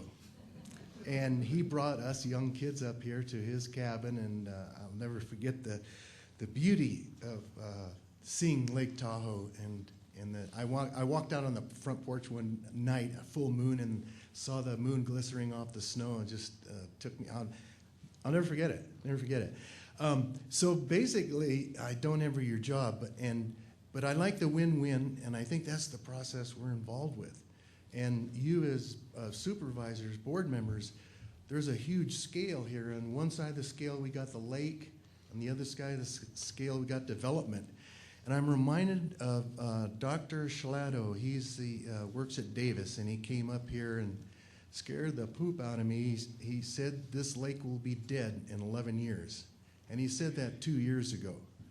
Basically, the cold winter temperatures are not cold enough anymore for the lake to do a turnover. There'll be, in his estimate, 8 years from now, a phosphorus release from the bottom of the soil on the internet, causing algae growth. And so the solution is what? We cannot control the weather. The solution was impact, human impact. Keep the lake as clear as we can. The theory is one person will impact. And I was at a meeting one time, and there was this environmentalist there, and he was against everything, and so after the meeting, I went to him and I said, well, what do you want? He said, I want everybody out of this basin. I want to return it to the lake, just leave the lake by itself. And it is a jewel of the Nile. So that's on one side. And then on the other side, we, as stewards of the lake, we want to make it so people can come up here. We don't want to bar it off and like the environmentalists say, don't let anybody in. So it's a balance, again. And as far as development goes, I like the stuff I heard about being environmentally aware and keeping doing everything we can to reduce the impact as much as possible. And I like the idea, too, of using locals, because the local carpenters, the local construction people, they know Tahoe. They know the weather, they know the runoff, they know what snow does, they know the soil, and so it would be really important. And it looks like the issue today is not whether or not we're going to do it, but how big. And I had a friend that said, I'm going to make a living in Lake Tahoe. He says, I'm going to be a barber. All I got to do is cut 10 haircuts a day. Well, that was great, but that's like, what, 3,000 people a month or something like that. So size is a critical part, but thank you. Thank you. Roger Cotton. Good afternoon. I've lived at Tahoe since 1960, over 50 years, and much of the infrastructure around this lake is 50 years old and older. We're fortunate that JMA is going to come in and reverse some of the deterioration that we see in the infrastructure in that region. The economy in our area is also deteriorating and has been for a number of years. We're not able to compete with other Western ski areas because they're putting money back into their resorts. Here we have JMA, who is willing to invest millions and millions of dollars to fix this resort, which otherwise would go bankrupt. The environment is fragile, but what you see from the JMA proposal is that they're actually going to reverse a lot of the problems that exist. I mean, I've heard other people earlier this morning. So I just want to express my support for this project and hope that you'll move forward and you'll deny the appeal. Thank you. Thank you. That's it. That's it. Okay, there was a request for a rebuttal, so what I'll do is allow 3 minutes for each side, and the appellant can come forward first, Representative Zim, and then we will wrap up the public hearing part of this for today. Thank you very much, Mr. Chairman. Again, Ron Grassi, Sierra Club. I'll make 4 brief points if I can. In listening to the speakers that are supporting the project, the whole situation is being cast as either we have the project or we have chaos, we have nothing. I'm trying to suggest that we have a dialogue, that we think in terms of there being an intermediary solution, which is we're not attacking the list, we're not attacking the size of the ski area, we're not attacking the skating and so on and so forth, just to have less residential units by 1/3, so we'll reduce the traffic, reduce the adverse environmental impacts. And the question is, financially, can we do it? That's the issue I'm raising. I'll come back to it in a minute. The point is, there are 3 choices. It's not either or. It's not the red door or the green door. There's a white door in between. Second point, I'm a little concerned, and I don't think I have to worry about it, though, is that something that's happening in this hearing, which just happens in all these hearings, is that a pitch is being made to the board that makes the decision, which is in charge of the financial well-being of its jurisdiction, in your case, Placer County, that we're going to add 500 jobs. We're going to have, 180 full-time jobs, $6 or $7 million of tax revenue, $16 to $20 million of additional cash flow in the basin. You know, if you think about it for a minute, if you vote against this project, you'd have to go to the Witness Protection Program because all your political constituents are going to be pretty upset. So you're in an awkward situation because so much is at stake here. I'm saying that it's not at stake, that you can have a smaller project as far as the residential units and still have the project. As far as when Mr. Chapman spoke, he mentioned that as far as he knows, nobody reaches more than 55%. And therefore, his argument is he therefore has to build twice as many residential units as one might think he needs because of the 50% occupancy factor. That's in the FEIS. That's in the financial analysis by his consultant. That's the business plan. I don't know where you get this concept, this business plan, that the more units you build, the more people you're going to have. Why not build 1,000 units or 2,000 units and make a ton of money? I think the answer is there are not that many midweek skiers. And I know Mr. Chapman, he's tried everything to try to bring in more midweek skiers. It just may be you can't bring in a lot of additional midweek skiers even if you offer overnight accommodations. My concern, therefore, is to make sure we don't overbuild the project. We could always have a permit which says that conditionally he builds 200 and then we meet again at a subsequent time to look at the balance. I want to point out to Mr. Manley, who spoke as a counsel for the developer, Whit Manley, that he said this is the first time he's heard anything about the size. I don't know where he's been, but for 4 years, the size of the project has been an issue. Many of us have been quoted in the newspapers. We've had various hearings. We have filed various letters to the TRPA in the Placer County about this. It's not a brand new issue.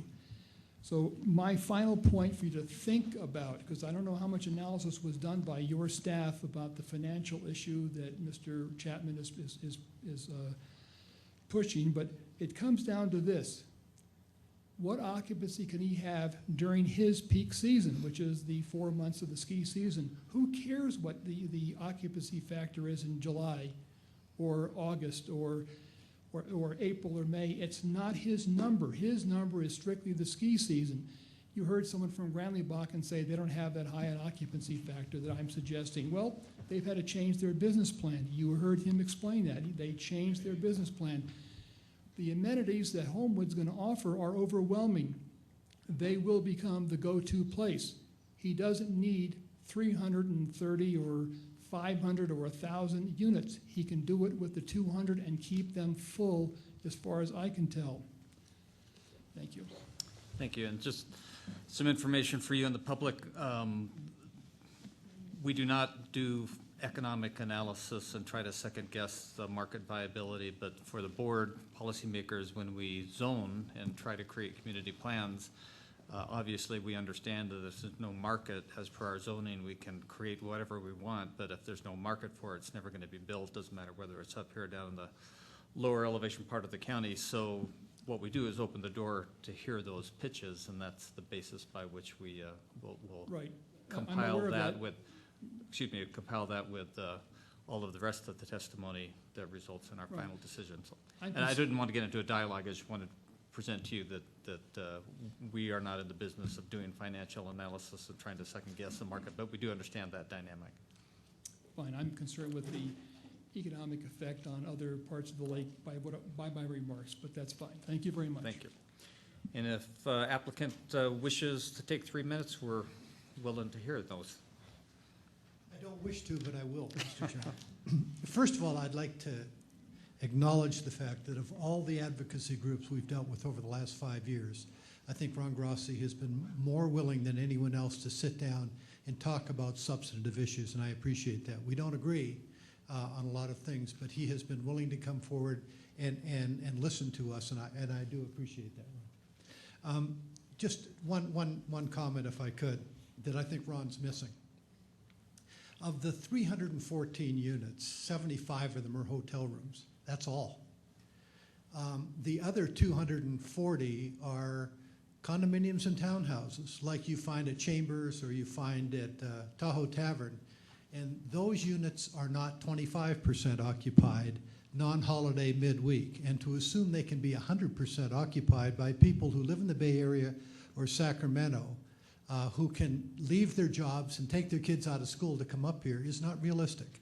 So if you're really dealing with the tourist accommodation units, the 75 hotel rooms, the difference between 55% occupancy and 100% occupancy is 20 rooms. At 50% occupancy, it's 20 skiers. It doesn't come close to making up for the loss of skiers that you would experience if you reduce by a third the number of rooms there. The vast majority are second homes, and those will never be 100% occupied non-holiday midweek. It just won't happen.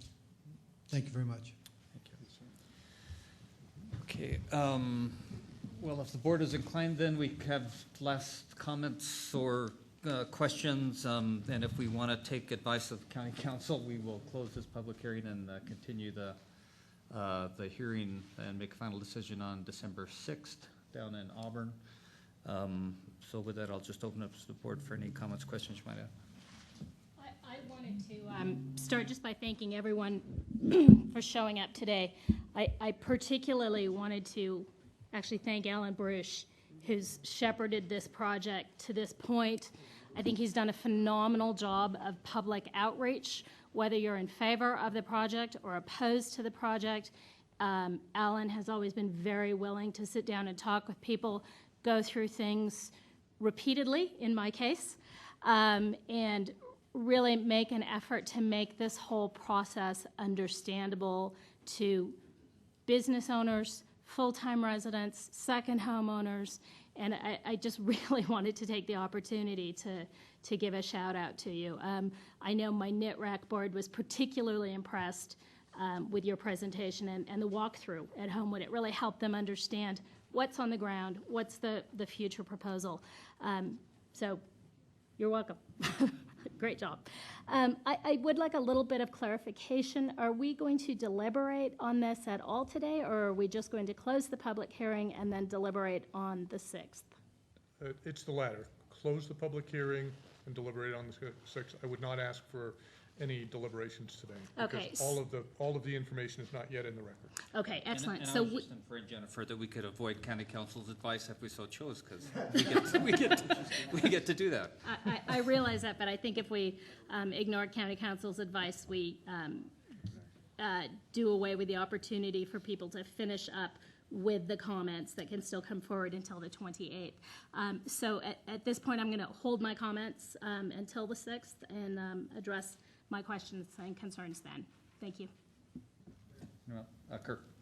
Yeah, at the risk of violating county council's advice, which I've never done. Question perhaps for the project applicant. This notion of reducing the unit count by a third. I'm just curious, should the unit count be reduced by a third all in, does that commensurately reduce your capital improvement costs on the Hill?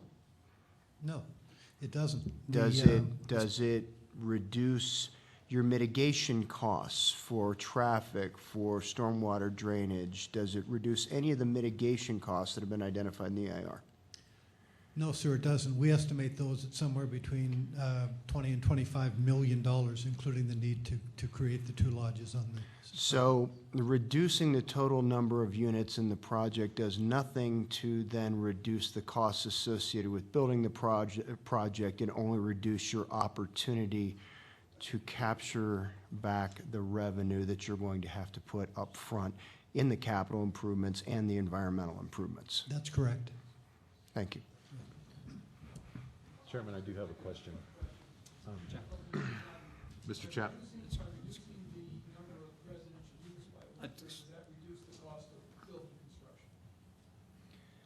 You know what? I appreciate that, but that's not my question. Sir, I'm sorry. You were given several opportunities to speak. That's not my question.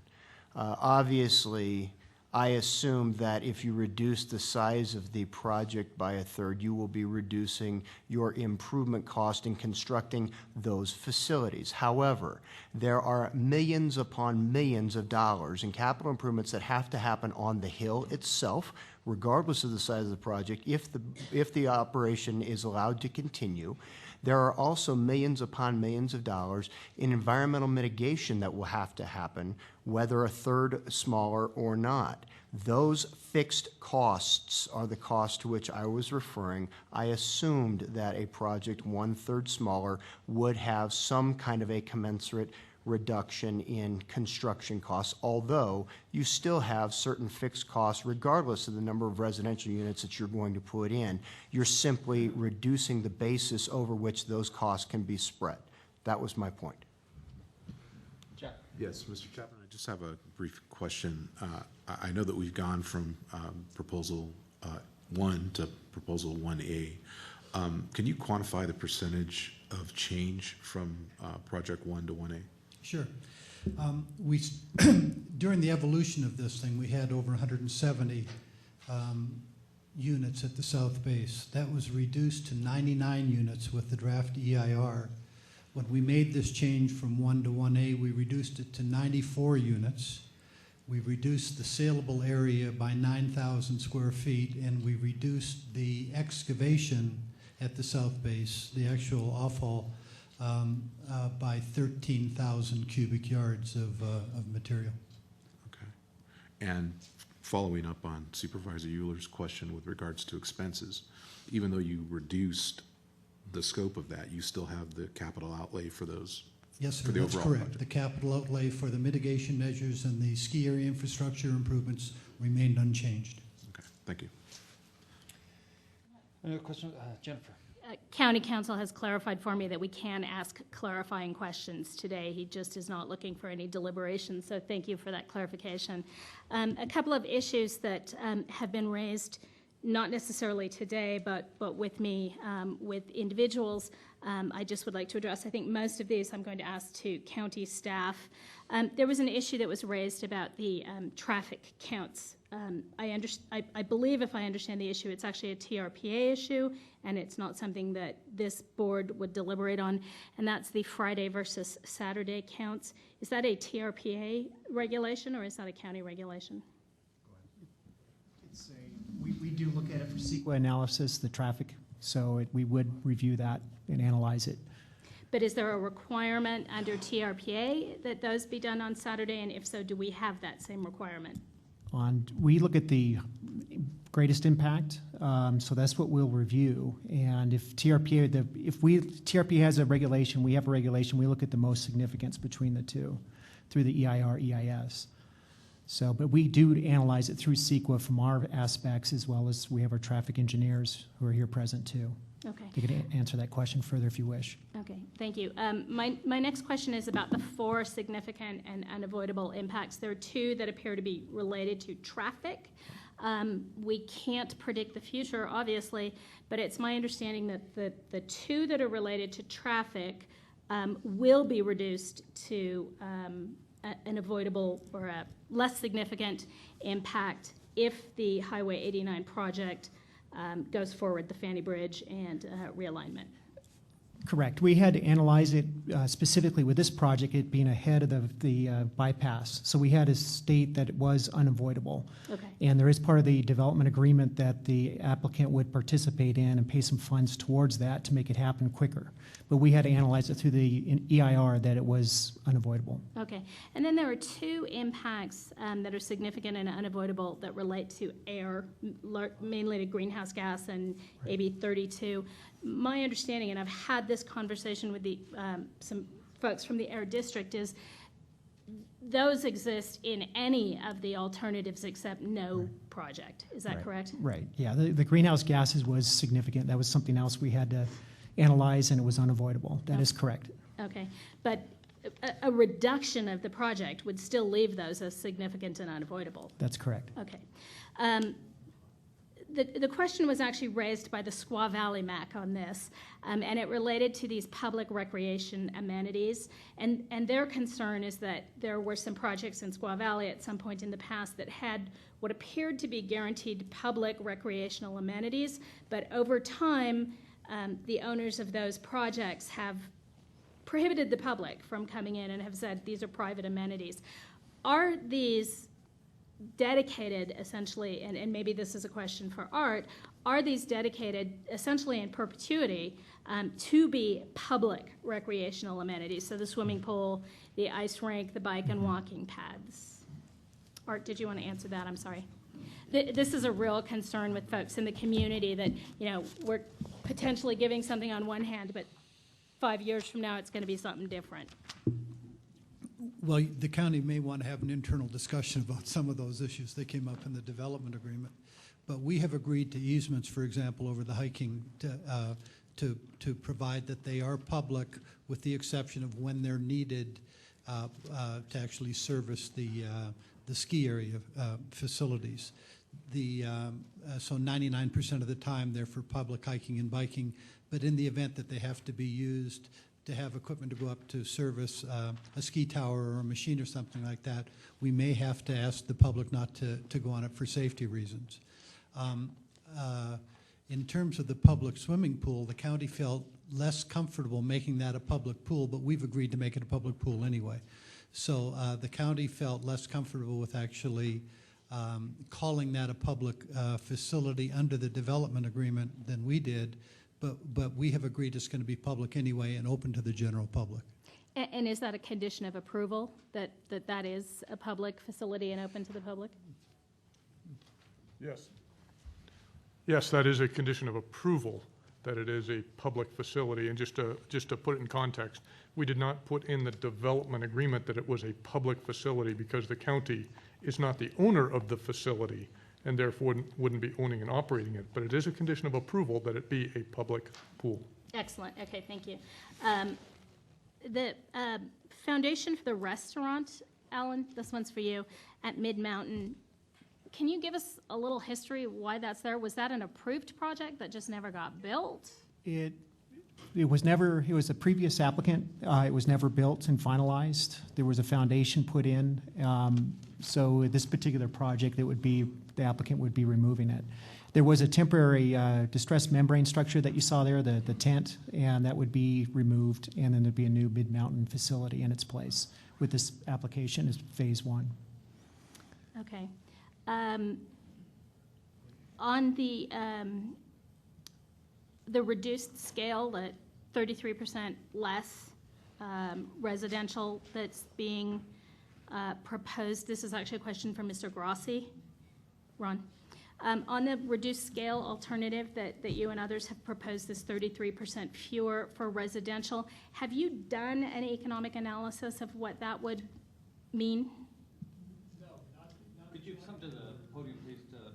need to get you on the record at the microphone. Thanks. Ron Grassi. No, to the extent that we have not hired a financial consultant, number one, and number two, the only analysis is the one that I've given, which is using the numbers supplied by the developer, but changing two of the numbers, which was the 2.25 occupants per unit to 3, and the occupancy factor. Except for those two changes, we're using his numbers, so we're kind of piggybacking on his financial analysis with two changes. Thank you. Alan, can you explain what the geotechnical issue is? Right, the geotechnical, we did review specifically through the initial submittal of the environmental. And through that review process, we had our engineers and the consultants review, and there was some fault lines that were unidentified. We did some geotechnical work that was done by Kleinfelder and some others, and so then it was identified as not significant. And there's other catches that the county has through improvement plans as well, that before we sign off on these, that we get the final geotechnical reports to make sure that there's any slippage, seepage going on, water issues, faults, and how it's being engineered, as well as the buildings when they are finally built, that they meet the standards, county code, and state law. Okay, so if I understand the issue, there's a fault or a couple of fault lines, Yes. as we find really throughout most of California. Correct. And when staff reviewed it, it was very interesting what the engineer reports were saying, because the length, these things were fairly not very long. So they were identified, and staff reviewed it, and there's catches we do have in place that we have to finalize it to make sure that these are not significant. And right now, for us to get to this far in front of you is to say we've identified there's nothing there telling us that it's different. But there are catches that we do have in place before anything is built on these things. But there's nothing telling us otherwise. Okay. Another issue that was raised by a few members of the public outside of today's discussions was just the phasing, and a concern that the conditions of approval address phasing that essentially requires most of the public amenities be constructed in the first phase, and the residential aspect largely in the second phase. Is that a fair evaluation of what ended up in the conditions? Correct, because phase one is the majority where the bike path is. That's part of the first right off the bat for their phasing. So to answer that question, yes. They do have, as part of the water taxi, that's part of the phase one as well, across the street at the West Shore Cafe. And the on-hill amenities on the north side are part of phase one? That's correct. At Mid-Mountain as well, where the pool is located, correct. Okay. As well as the amphitheater, that's part of phase one as well, which is the cultural facilities that they will be opening up towards the public. What is the proposal? The issue was raised by someone today about employee housing. What is the proposal beyond the 13 units to address the mandated employee housing? Good question. There are 13 units, and we've been looking at it for addressing it. There's a housing mitigation program. In county code, we require these type of facilities provide 50% of full-time equivalent new employees to be provided. So the applicant is providing basically 50% of that 50%. Because they are expanding the number of rooms, they could occupy up to 44 employees in those 13 units. And that's part of the housing program. As this starts developing, when they start providing us with the phasing program, this housing program is part of our mitigation measures. We ensure that they meet these requirements on-site or off-site, or they provide other housing for their employees or pay a in lieu fee. So there are catches, again, in our general plan as well as specifically in the EIR and the conditions of approval that they have to follow this.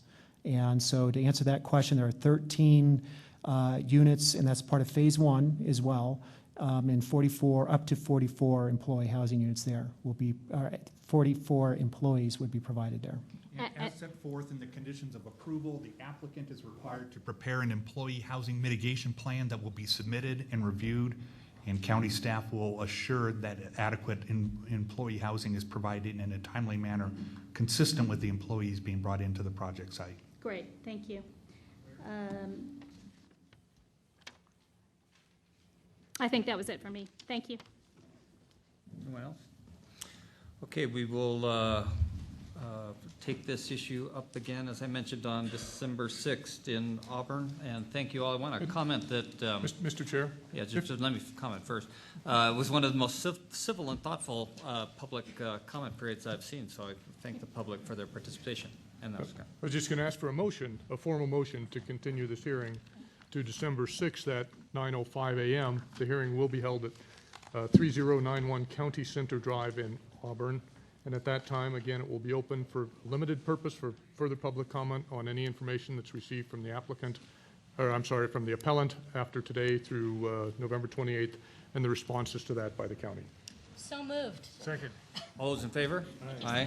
Opposed? Motion carries. We are now going to adjourn into closed session, so after everyone leaves, we will have a very quick, I promise, to close session. Thanks.